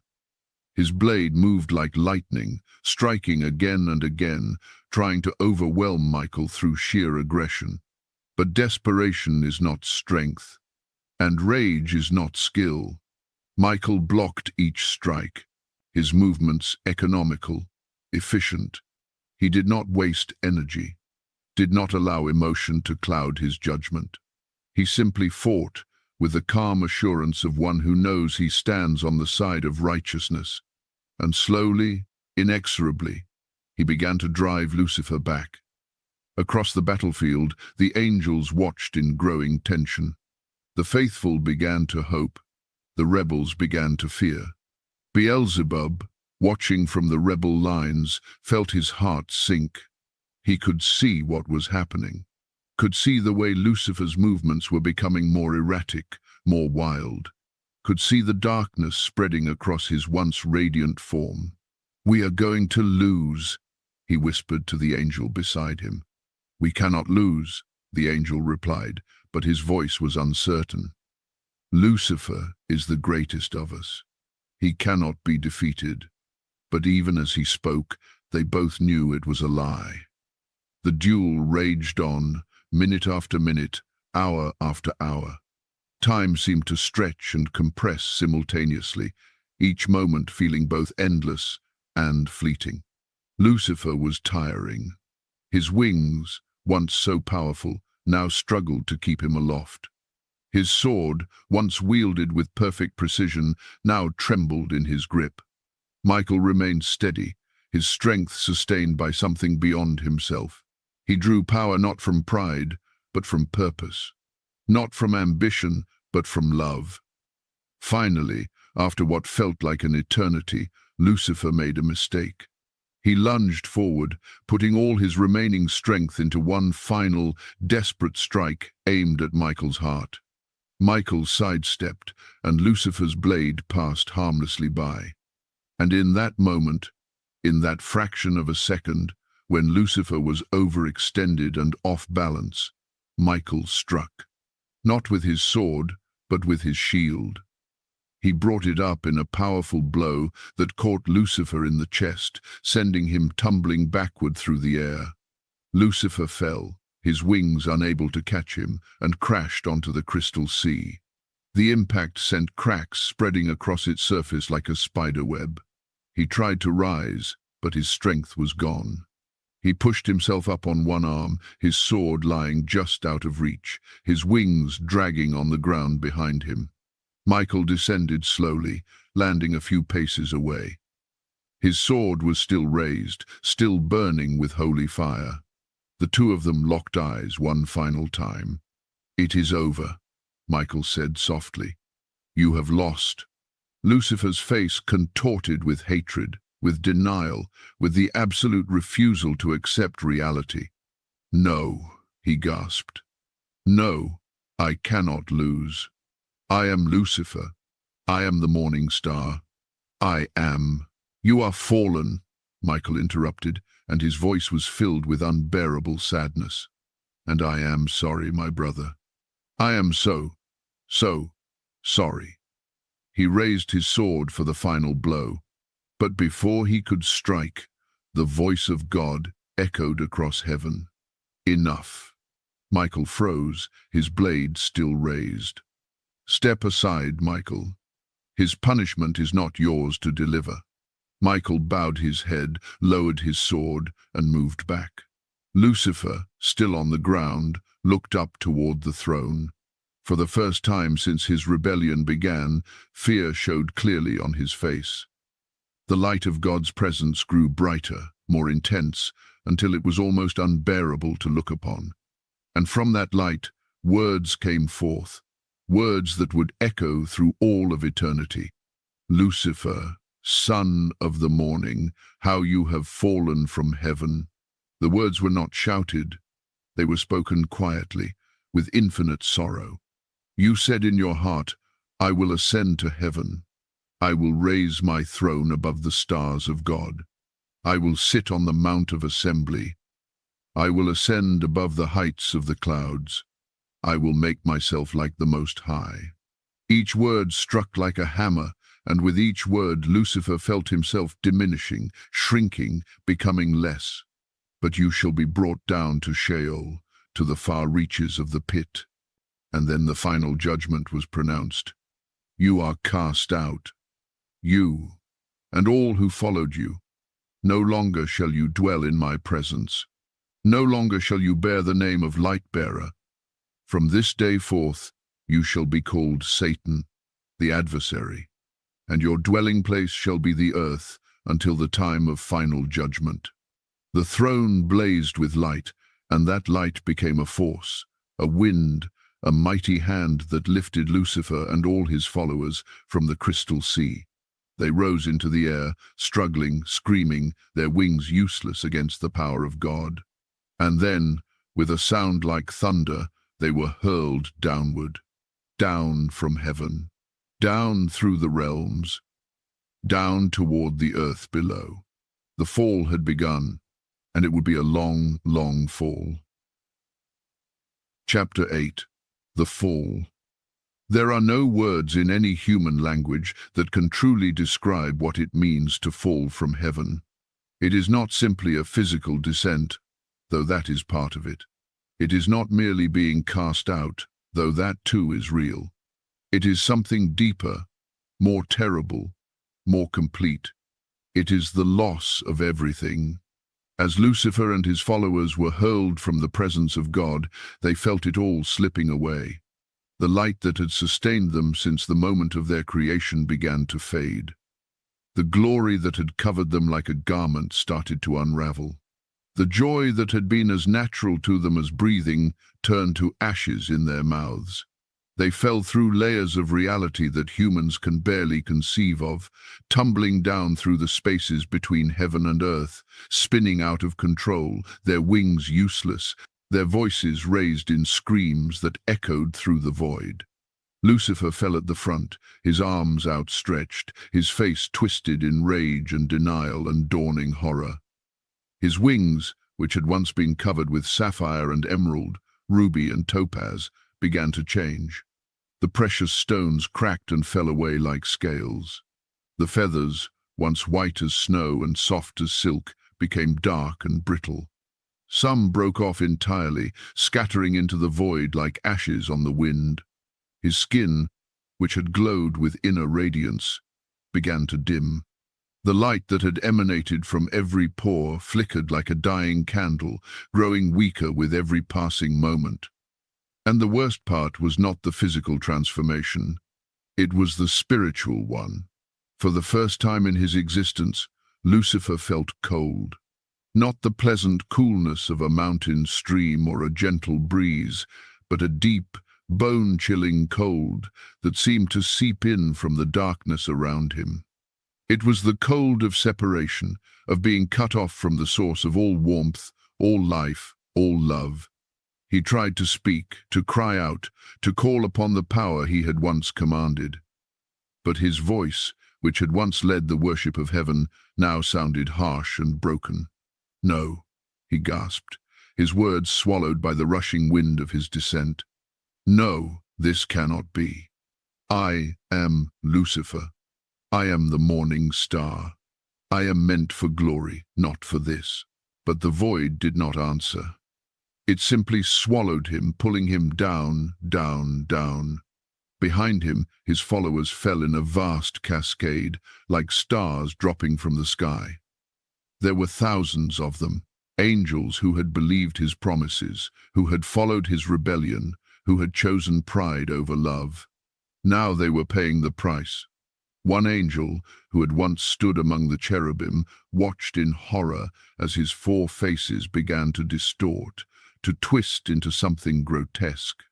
The face of a man became cruel and twisted.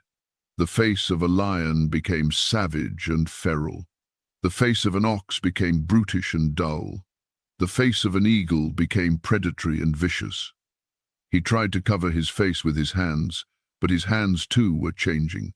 the fingers elongating into claws, the skin turning rough and dark. Another angel, who had been a messenger, felt her voice changing.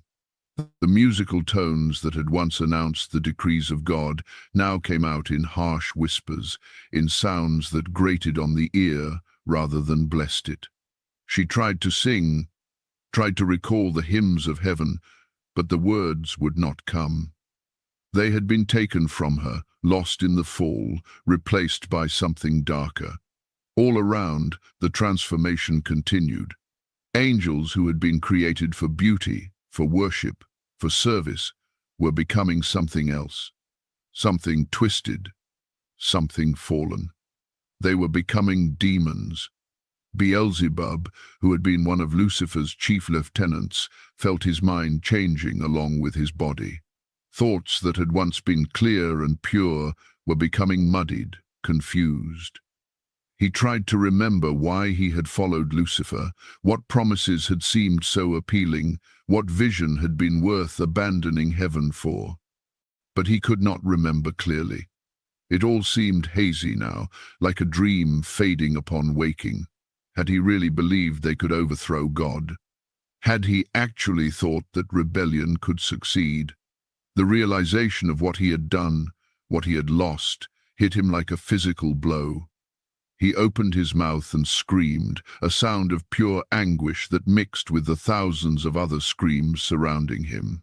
They had traded everything for nothing. The fall seemed to last forever, though in reality it may have been only moments. Time moved strangely in that place between realms, stretching and compressing like a living thing.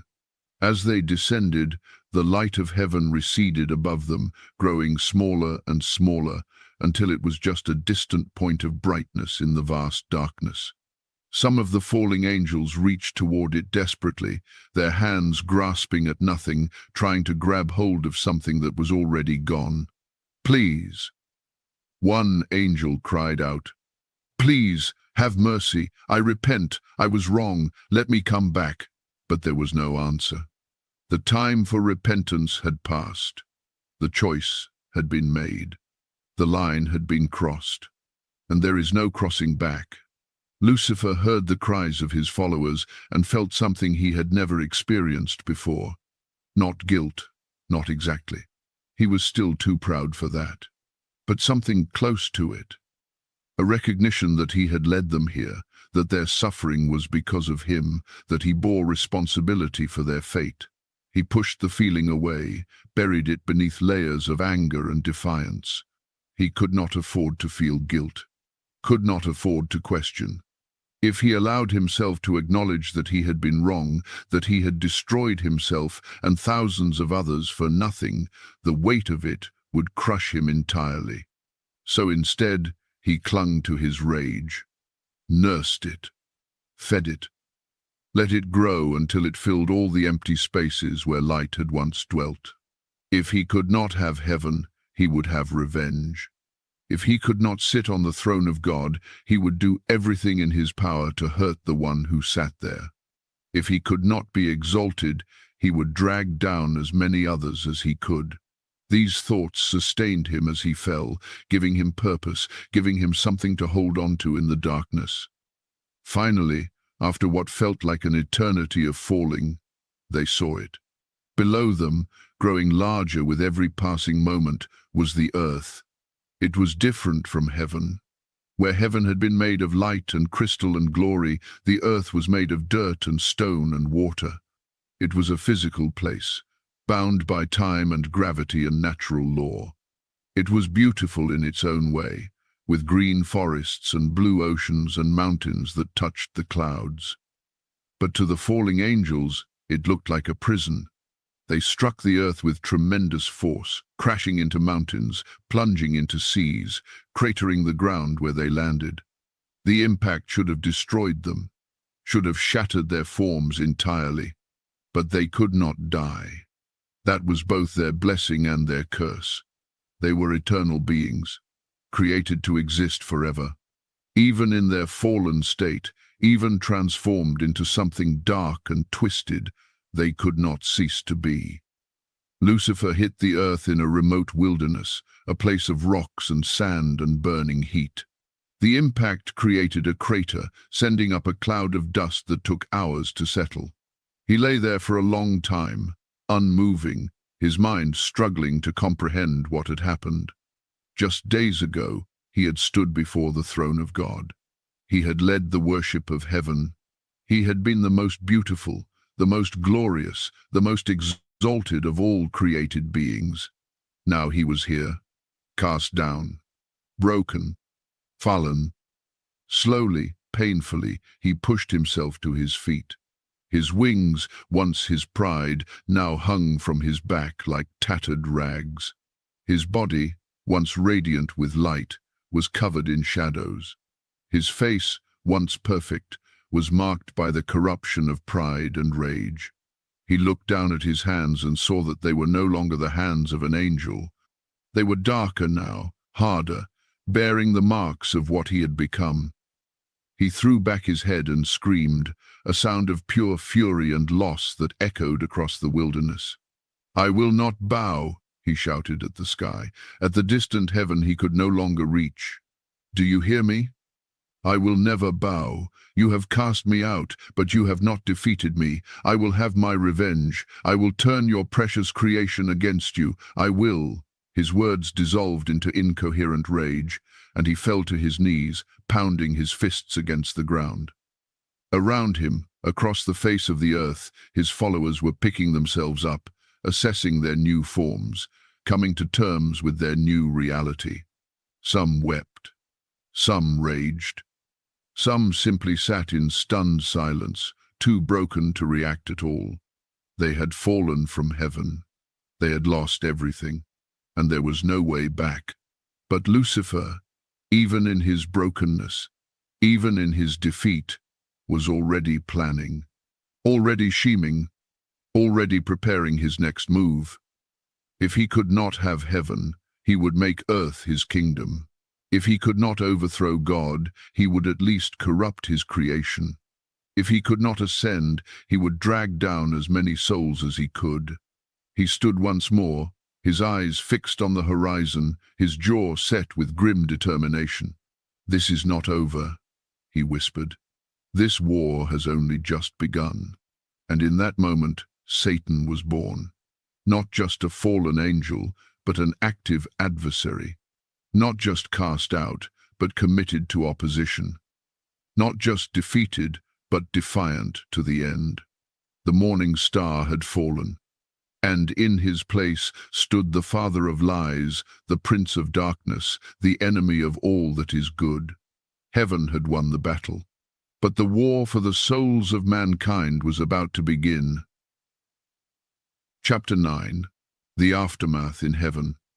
When the last of the rebels had fallen, when the final scream had faded into the distance, heaven was silent. It was not the peaceful silence that had once filled that holy place, the quiet contentment of perfect harmony. This was a different silence. Heavy, wounded. The silence of a battlefield after the fighting has ended. Michael stood at the edge of the crystal sea, looking down toward the earth far below. His sword was still in his hand, though the fire that had blazed from it during the battle had dimmed to a faint glow. His armor was dented and scorched. His wings drooped with exhaustion. But it was not physical weariness that bowed his shoulders. It was the weight of what had just transpired. 1/3 of heaven's host. 1/3 of all the angels ever created. Gone. Cast out. Fallen. He had known many of them, had fought beside them, had worshipped beside them, had called them brothers and sisters. Now they were enemies. Now they were demons. Now they would spend eternity in opposition to everything they had once served. Gabriel approached quietly, placing a hand on Michael's shoulder. He did not speak. There were no words adequate for this moment. Behind them, the faithful angels were gathering, drawn together by shared trauma, by the need for comfort, by the simple desire not to be alone with their grief. Raphael moved among them, his face wet with tears, his staff glowing as he tended to the wounded. There were fewer physical injuries than one might expect from 3 days of war, but the spiritual wounds ran deep. An angel who had fought beside her best friend, only to watch that friend choose rebellion and fall, stood trembling, her hands covering her face. Raphael embraced her gently, letting her weep against his shoulder. Another angel, who had been forced to strike down his own brother in the fighting, knelt on the crystal ground, staring at his hands as if seeing blood on them that would never wash away. Throughout heaven, similar scenes played out. Angels struggling to comprehend what had happened, trying to understand how paradise could have been shattered so completely, wondering if things would ever be the same again. After a time, the faithful began to move toward the throne, not in organized ranks as they once had, but in small groups, seeking comfort in the presence of the one who had not changed, who could not change, who remained constant even when everything else fell apart. The throne still blazed with the same glory it always had. The light that emanated from it was still pure, still warm, still welcoming. God had not diminished. Heaven's beauty had not faded, but something had changed. The angels approached the throne differently now, with a deeper reverence, with a greater understanding of what they had. Before the rebellion, worship had been natural, easy, joyful. It had been like breathing, something done without thought or effort. Now it was a choice, a conscious decision, a declaration that despite everything they had witnessed, despite the terrible price of rebellion, they still chose God, still chose love, still chose to bow. Michael was the first to kneel before the throne. He planted his sword in the ground before him, bowed his head, and simply stayed there, silent. One by one, the others followed. Gabriel knelt beside him. Raphael knelt on his other side. Uriel knelt behind them, and then thousands more, covering the expanse before the throne, all of them choosing, in that moment, to reaffirm their loyalty. No one sang. No one spoke. They simply knelt in silence, offering the only thing they had left to give, their presence, their faithfulness, their broken but unshaken devotion. And from the throne, light poured out over them like a healing balm, not erasing the pain, not making them forget what had happened, but strengthening them, sustaining them, reminding them that they were loved, that they were valued, that their choice to remain faithful meant something. After a long while, the voice of God spoke, gentle as a whisper, yet heard by every angel present. My faithful ones, my beloved, you have stood firm when others fell. You have chosen light when darkness beckoned. You have loved me, not because you had to, but because you chose to. The words wrapped around them like an embrace. I know your grief, the voice continued. I share it. Every angel that fell was precious to me. I gave them the freedom to choose, knowing some would choose wrongly. And that knowledge brings me pain beyond your understanding. Michael raised his head slightly, surprised. He had never considered that God might grieve, that the one who knew all things, who saw all outcomes, might still be hurt by the choices of his creation. But I do not regret creating them, God said. Love without choice is not love at all. It is merely programming. I wanted children, not puppets. And true children must be free to reject their father, even though such rejection breaks his heart. Throughout the assembly, angels wept at these words. Not tears of sadness alone, but tears of understanding. They glimpsed, just for a moment, the depth of God's love. A love so great that it would risk being rejected. A love so profound that it would endure even betrayal. The rebellion is over, God declared, but its consequences will echo through eternity. Satan and his followers are cast out, but they are not destroyed. They will have their time to rage, to corrupt, to oppose. And one day, they will face final judgment. The voice paused, and when it spoke again, there was something new in it. A promise, a hope. But even in this darkness, light will prevail. For I have a plan, set in motion before the foundation of the world. A plan of redemption. A plan that will bring good from this evil, hope from this despair, victory from this defeat. Michael listened intently, longing to understand. I will create a new race, God said. Beings made in my image, formed from the dust of the earth. They will be called humans, and they will be given the same choice you were given. Satan will tempt them, will try to drag them down as he fell, and many will choose as he chose. The angels stirred uneasily, troubled by this revelation. But, and here the voice grew stronger, filled with determination and love beyond measure, I will not abandon them to their fall. I will go down myself. I will take their form, bear their burdens, pay the price for their rebellion. I will do what no one could do for the fallen angels. I will offer redemption. A murmur of wonder rippled through the assembly. God himself would descend, would take on flesh, would enter creation in such a direct, vulnerable way. And when the time is right, God continued, when the plan is complete, Satan will be judged. The fallen will face their reckoning, and those who have chosen light, both angel and human, will dwell together in a new heaven and a new earth. A place where rebellion is impossible because everyone there will have chosen to be there. Where love is pure because it is freely given. The vision unfolded before them, vast and beautiful and almost too wonderful to comprehend. Until that day, God said, you have work to do. You will watch over the humans I will create. You will minister to them, protect them, guide them.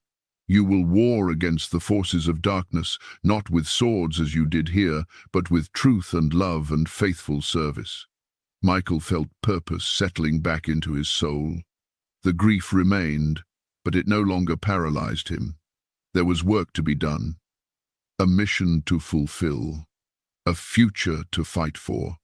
Will you stand with me? God asked, though he already knew the answer. Will you serve in this new age, this age of grace and redemption? As one, the angels rose to their feet. As one, they raised their voices in affirmation. We will serve, they declared. We will stand. We will fight. Not for ourselves, but for love. Not for glory, but for good. Not because we must, but because we choose to. And heaven rang with their commitment, a sound that echoed across all of creation. In the days that followed, heaven began to heal. The physical damage from the battle was repaired. The cracks in the crystal sea were mended. The scorch marks faded. The broken structures were rebuilt. But the emotional scars took longer. Angels spoke in hushed voices about friends who had fallen. They wondered what had become of them, whether they suffered, whether any part of their former selves remained. Michael forbade any attempt to contact the fallen. They have made their choice, he said firmly. To reach out to them now would only bring more pain, for them and for us. Instead, the faithful focused on remembering.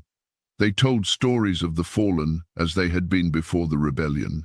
They honored the good that had once been in them, while acknowledging the tragedy of what they had become. Slowly, carefully, worship began again. At first, it was tentative, marked by the absence of voices that had once led it.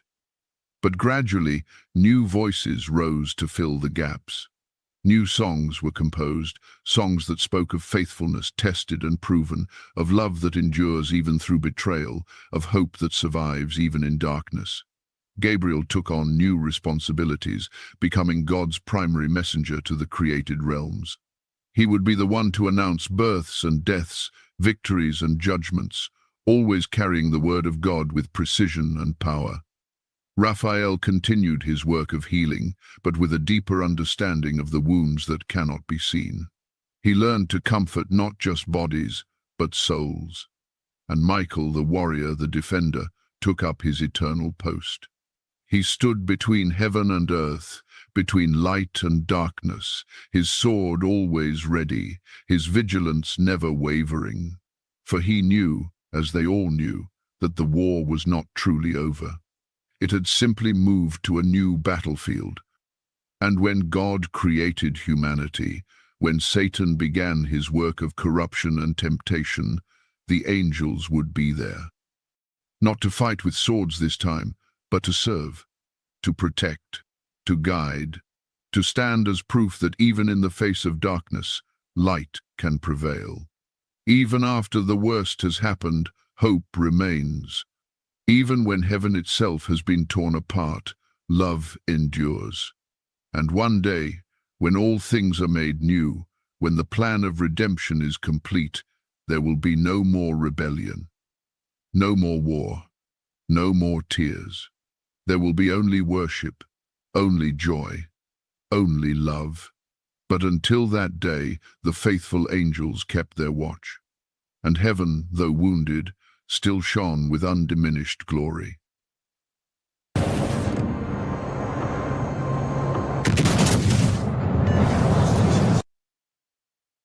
Chapter 10. What became of the fallen? After the fall, after the impact, after the dust settled and the screams faded into silence, the fallen angels found themselves in a world they did not understand. Earth was not heaven. It had beauty, yes, but it was a different kind of beauty. Raw, untamed, bound by laws of nature that felt restrictive and strange to beings who had once moved freely through realms of pure spirit. Here, gravity pulled at them. Time moved in one direction, relentless and unchanging. The light came from a sun that rose and set, rather than from the presence of God that never dimmed. And they were alone. In heaven, they had always been surrounded by the presence of others, by the constant awareness of God, by the sense of being part of something greater than themselves. Even in rebellion, even as they chose to separate themselves, that presence had still been there, a constant they had taken for granted. Now it was gone. The silence was deafening. Satan, who had once been Lucifer, stood in the wasteland where he had fallen and felt the full weight of his isolation. He reached out with his spirit, trying to sense the divine presence that had always been there, trying to feel the connection that had sustained him from the moment of his creation. There was nothing, only emptiness, a void where God's presence had once been. The realization hit him like a physical blow. This was what he had chosen. This separation, this exile, this aloneness, for a moment, just a brief moment, something like regret flickered through him. He remembered what it had been like to stand before the throne, to bask in that light, to feel loved and valued and whole. But he crushed the feeling immediately, buried it beneath layers of anger and defiance. To acknowledge regret would be to admit he had been wrong. And if he was wrong, then everything he had done, everything he had sacrificed, everything he had destroyed, had been for nothing. He could not face that truth. So he transformed his pain into rage, his loneliness into hatred, his loss into a burning desire for revenge. If he could not have heaven, he would make sure heaven suffered for casting him out. Across the earth, the other fallen angels were having similar experiences. Each one dealt with their new reality in different ways. Some, like Beelzebub, threw themselves into action. They could not undo what had been done, could not return to what they had lost, so they focused on the future. On building a new kingdom, on establishing order in the chaos of their fall. Beelzebub gathered others around him, organizing them, giving them purpose. "We are fallen," he told them, "but we are not defeated. We may have lost heaven, but we have gained something else. Freedom. The freedom to build our own kingdom, to make our own rules, to be our own masters. It was a lie, of course. They were not free. They were bound by their own choices, imprisoned by their own pride. But it was a comforting lie, and many clung to it desperately. Others did not adapt so well. An angel named Azazel, who had taught humans the secrets of warfare in the days before the flood, wandered the earth in torment. He could not forget what he had been, could not accept what he had become. The transformation from angel to demon was not merely physical. It was spiritual, psychological, existential. He would sometimes stop in his wandering and stare up at the sky, searching for even a glimpse of the heaven he had lost. But the way was barred. The path was closed. There was no going back. The knowledge drove him to the edge of madness. In his anguish, he began to lash out, to cause destruction not for any strategic purpose, but simply to release the rage and pain that consumed him. Still, others became hollow. They did not rage or scheme or wander. They simply existed, going through the motions of their dark work without passion or purpose. The light had gone out of them so completely that there was nothing left but shadow. As the fallen angels adjusted to their new existence, they discovered something disturbing. They were changing, not just in appearance, though that continued, but in nature, in essence. The goodness that had once been fundamental to their being was eroding away, like water wearing down stone. Thoughts that would have horrified them in heaven now seemed natural, even desirable. Cruelty replaced compassion. Deception replaced truth. Hatred replaced love. They were becoming the very thing they had accused God of being: tyrants, oppressors, beings who cared nothing for others, only for their own power and satisfaction. But they could not see it. Or perhaps they could see it and simply did not care. The capacity for self-reflection, for honest assessment, for repentance, had been damaged in the fall. Not destroyed completely, not yet, but weakened to the point where it could be easily ignored.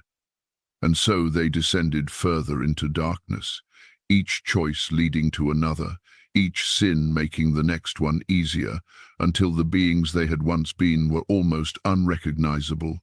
Satan watched this transformation in his followers with a mixture of satisfaction and contempt. Satisfaction, because their corruption proved his point. They were not meant to be servants. They were meant to be powerful, to take what they wanted, to bow to no one. Contempt, because they were weak. They had followed him into rebellion, yes, but they lacked his strength of will, his clarity of purpose. They were tools to be used, nothing more. He began to organize them, to assign them roles, to create a hierarchy that mirrored the one they had left behind in heaven. If he could not rule in heaven, he would rule here. If he could not have angels under his command, he would have demons. He appointed princes over various domains. Beelzebub became the lord of flies, master of corruption and decay. Mammon became the prince of greed, whispering to human hearts about wealth and possessions. Asmodeus became the demon of lust, twisting the gift of love into something base and destructive. Each demon was given authority over a particular sin, a particular aspect of human weakness to exploit. They were to be tempters, corrupters, destroyers of souls. And Satan himself would be the architect of it all, the mastermind behind every scheme, every temptation, every attack on the creation that God loved. But even as Satan built his dark kingdom, even as he prepared his strategies and marshaled his forces, he faced a problem. He could not create. This was perhaps the most bitter revelation of his fallen state. In heaven, he had been able to make beautiful things. His voice had created melodies that had never existed before. His imagination had shaped new forms of worship, new expressions of praise. Now he found that capacity diminished, corrupted. He could destroy. He could twist. He could pervert. But he could not create anything genuinely new, anything truly beautiful. Every song he attempted to compose came out as a mockery of what had been. Every structure he tried to build was merely a dark reflection of heaven's glory. He could imitate, but he could not originate. The realization filled him with fresh rage. Even in rebellion, even in his supposed freedom, he was still dependent on God, still limited by the nature God had given him.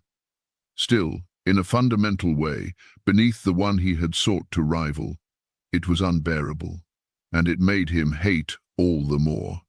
He turned his attention to the earth, studying it, learning its rhythms and patterns. God had created this world with care, had filled it with life and beauty.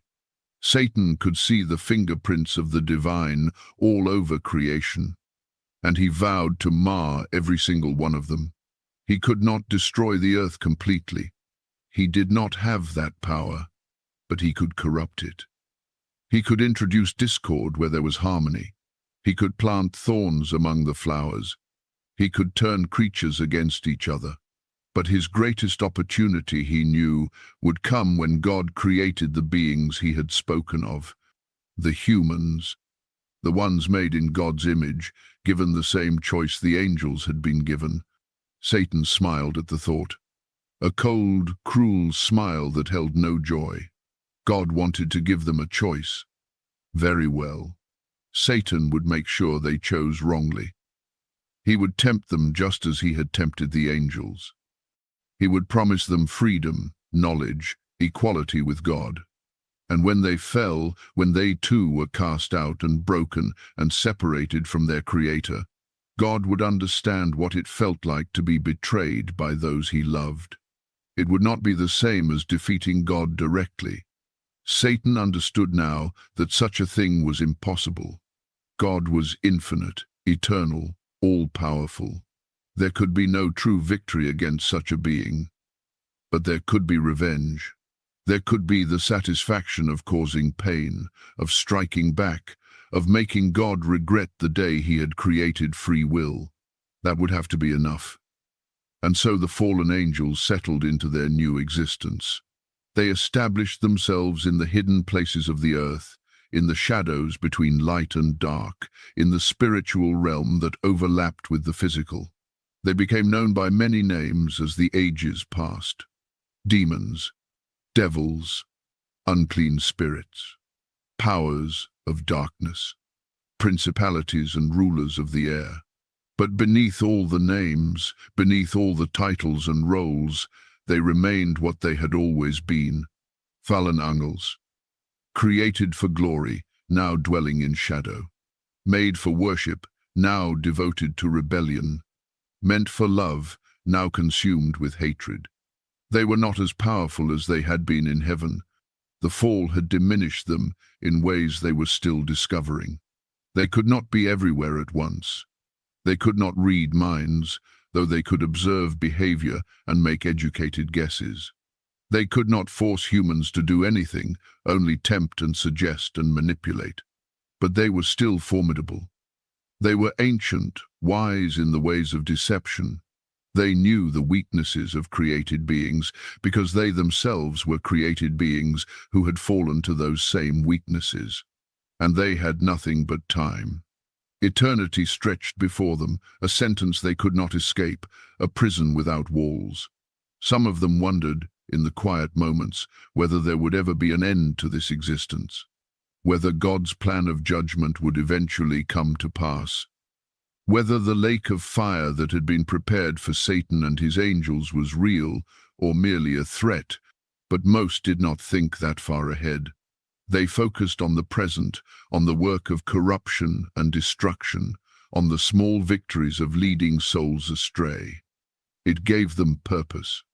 It gave them something to do in the endless years. It gave them a reason to continue existing when existence itself had become a burden. And so they waited for God to create humanity. waited for their chance to strike back, waited for the war to begin anew, this time fought not in heaven, but on earth. The rebellion had failed. The battle had been lost. The fall was complete. But the fallen angels were not finished yet. In their pride, in their rage, in their bitter determination to oppose the God who had cast them out, they prepared for the next phase of the war. A war that would rage across millennia. A war fought not with swords and shields, but with lies and temptations. A war for the souls of mankind. And though they did not know it, though they could not see it, their very existence served a purpose in God's greater plan. For every soul that resisted their temptations became stronger. Every human who chose light over darkness, truth over lies, love over hatred, proved that free will could be wielded rightly. The fallen angels thought they were opposing God's plan. In reality, they were part of it. And one day, when the final judgment came, when the books were opened and every deed was brought to light, they would understand the futility of their rebellion. But that day was still far off. For now, they dwelt in darkness, plotting, scheming, corrupting, fallen but not destroyed, defeated but not ended, angels no longer, but demons forever. This is what became of the fallen. And this is what awaits all who choose pride over humility, self over service, darkness over light. Not annihilation, which would be a mercy, but eternal existence in separation from the source of all joy, all love, all life. A living death that never ends. A fall that has no bottom. This is the price of rebellion. And it is a price that can never be repaid. Reflections and rest. And so we come to the end of this story. The story of 3 days that changed eternity. The story of how the morning star became the prince of darkness. The story of the greatest rebellion ever to shake the foundations of creation. But before you drift into sleep, before you let this tale carry you into the realm of dreams, let us reflect on what we have heard tonight. The lesson of pride. Lucifer's fall began with a single thought. I am magnificent. And that thought was true. He was magnificent. God had made him that way. But the thought did not stop there. It grew, twisted, transformed from a truth into a lie. From I am magnificent to I deserve worship to I am equal to God. This is the danger of pride. It takes something good, something true, and perverts it. It whispers that we are more than we are, that we deserve more than we have been given, that we should be served rather than serve. And pride always, always leads to destruction. Not because God punishes pride out of spite or insecurity, but because pride separates us from the source of all life. It is like a branch deciding it no longer needs the tree. The tree does not punish the branch. The branch simply withers and dies because it has cut itself off from what sustains it. If you remember nothing else from this story, remember this. Humility is not weakness. It is wisdom. It is the recognition that we are created beings, dependent on our Creator, and that this dependence is not slavery, but love. The cost of choice. God could have created beings who had no choice but to obey. Beings programmed to worship, incapable of rebellion. But he did not want puppets. He wanted children. And true children must be free to choose. The angels were given that freedom, and 1/3 of them chose wrongly. Humanity would be given the same freedom, and many, many would choose wrongly. But without that freedom, love means nothing. Obedience means nothing. Worship means nothing. Choice is a terrible gift. It comes with the risk of tragedy, of heartbreak, of loss. But it is also the foundation of everything that makes existence meaningful. The fallen angels misused their freedom. They chose self over God, pride over love, rebellion over service. And they paid the price. But the faithful angels and the humans who would follow used their freedom to choose rightly, to choose love even when hatred seemed more satisfying, to choose service even when power seemed more attractive, to choose humility even when pride seemed more reasonable. And in that choice, they found something the fallen never could: true freedom. The freedom that comes not from casting off all restraint, but from willingly submitting to what is good and right and true. The tragedy of what was lost. Sometimes, in our telling of this story, we focus on Satan as a villain, as an enemy to be defeated, and he is those things. But tonight, I want you to remember what he was before he fell: a being of breathtaking beauty, a worship leader whose voice led all of heaven in praise, a creation so magnificent that even in his fallen state, his power is formidable. Think of all that was lost when he fell. All the songs he would have sung, all the worship he would have led, all the beauty he would have created. God lost something precious that day. Not because Satan's absence diminished God in any way, but because a father grieves when his child turns away from him. Heaven lost something too. A brilliant light was extinguished. A glorious voice was silenced. And 1/3 of all the angels were cast out. The tragedy of the fall is not just about punishment and justice. It is about loss. About what could have been, but never will be.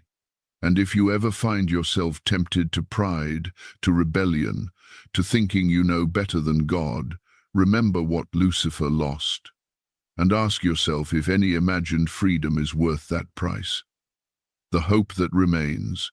But this story, for all its tragedy, is not without hope, because God did not respond to rebellion with annihilation. He responded with a plan of redemption that would extend even to those who had fallen, though in a different way than the angels. The fallen angels cannot be saved. Their choice was final, their nature too fundamentally corrupted. But humans, who would fall in their own way, would be offered something the angels were not: a redeemer, a savior. God himself would come down, would take on flesh, would pay the price for human rebellion so that humanity could be restored. The angels watched this plan unfold with wonder. Those who remained faithful serve it with joy, acting as messengers and protectors and warriors in the ongoing battle for human souls. And somewhere, in the depths of his pride, Satan rages against it. But his rage is impotent. The plan will succeed. Redemption will come. And those who choose light will dwell forever in the presence of God. The war that began in heaven continues on earth. But the outcome is not in doubt. Light will triumph over darkness. Love will conquer hate. And every knee, even Satan's, will one day bow before the throne. Not because God forces them, but because in the end, truth is undeniable. And the truth is that God is God, and there is no other. A word to the weary. If you are listening to this tonight, perhaps it is because you are struggling with your own battles, your own temptations, your own moments of pride or doubt or rebellion. Know this: you are not alone. The war that began with Lucifer's fall continues in every human heart. The choice between light and darkness, between humility and pride, between love and selfishness, is a choice we all face every single day. But unlike the angels, you have been given something precious: the opportunity to repent, to turn back, to choose again, even after choosing wrongly. That is grace. That is mercy. That is the gift that the fallen angels did not receive, but you have. Do not waste it. Do not let pride convince you that you are beyond forgiveness, or that you know better than God, or that rebellion will somehow set you free. It will not. It never does. It only leads to the same fall that Lucifer experienced. but humility, repentance, and surrender to the God who loves you. That leads to life, to joy, to the very freedom that pride promises but can never deliver. Rest now. The story is finished. The war in heaven is over. The fallen have been cast out. The faithful remain in glory. And you, dear listener, are safe, protected by angels who did not fall, loved by a God who will never cast you out if you come to him with a sincere heart. Let this story settle into your mind as you drift towards sleep. Let it remind you that the battles you face are real, but they are not new. They have been fought since before time began. And let it comfort you to know that light has already won. The fallen angels may rage. Satan may scheme. Darkness may seem to prevail for a season. But the morning is coming. The true morning, when the light of God's presence will banish every shadow, when all things will be made new, when those who have chosen rightly will dwell in joy forever. Until that morning, rest in his love. Rest in his protection. Rest in the knowledge that you are not fighting alone. The angels who remained faithful watch over you even now. Michael stands guard. Raphael brings healing.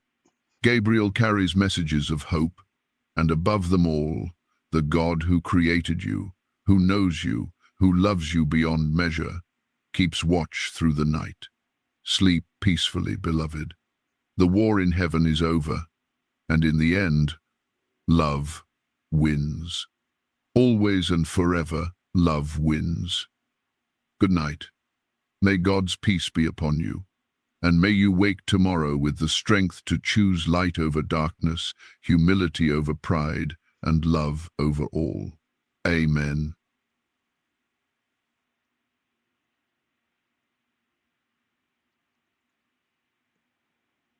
All right. It is over. I hope everybody enjoyed it. That was The War in Heaven. That was actually the third time I've seen it. I seen it once by myself. I played it once on my channel, and I just did it again. And I hope you guys enjoyed it. And God bless. I hope it opens some eyes, even if it's just a few people. I mean, it totally makes sense to me why God sent them here. Because if people are willing to fight against evil to get to heaven, that means they want to be there. And then that won't happen in heaven anymore. That's why God has given free will. And I guess that's why not a lot of people make it to heaven. But I'm going to try my best to be good, to maybe make God proud. And hopefully one day I'll be able to kneel in front of him and thank him in person. I do thank him every day, but maybe one day he'll have the grace.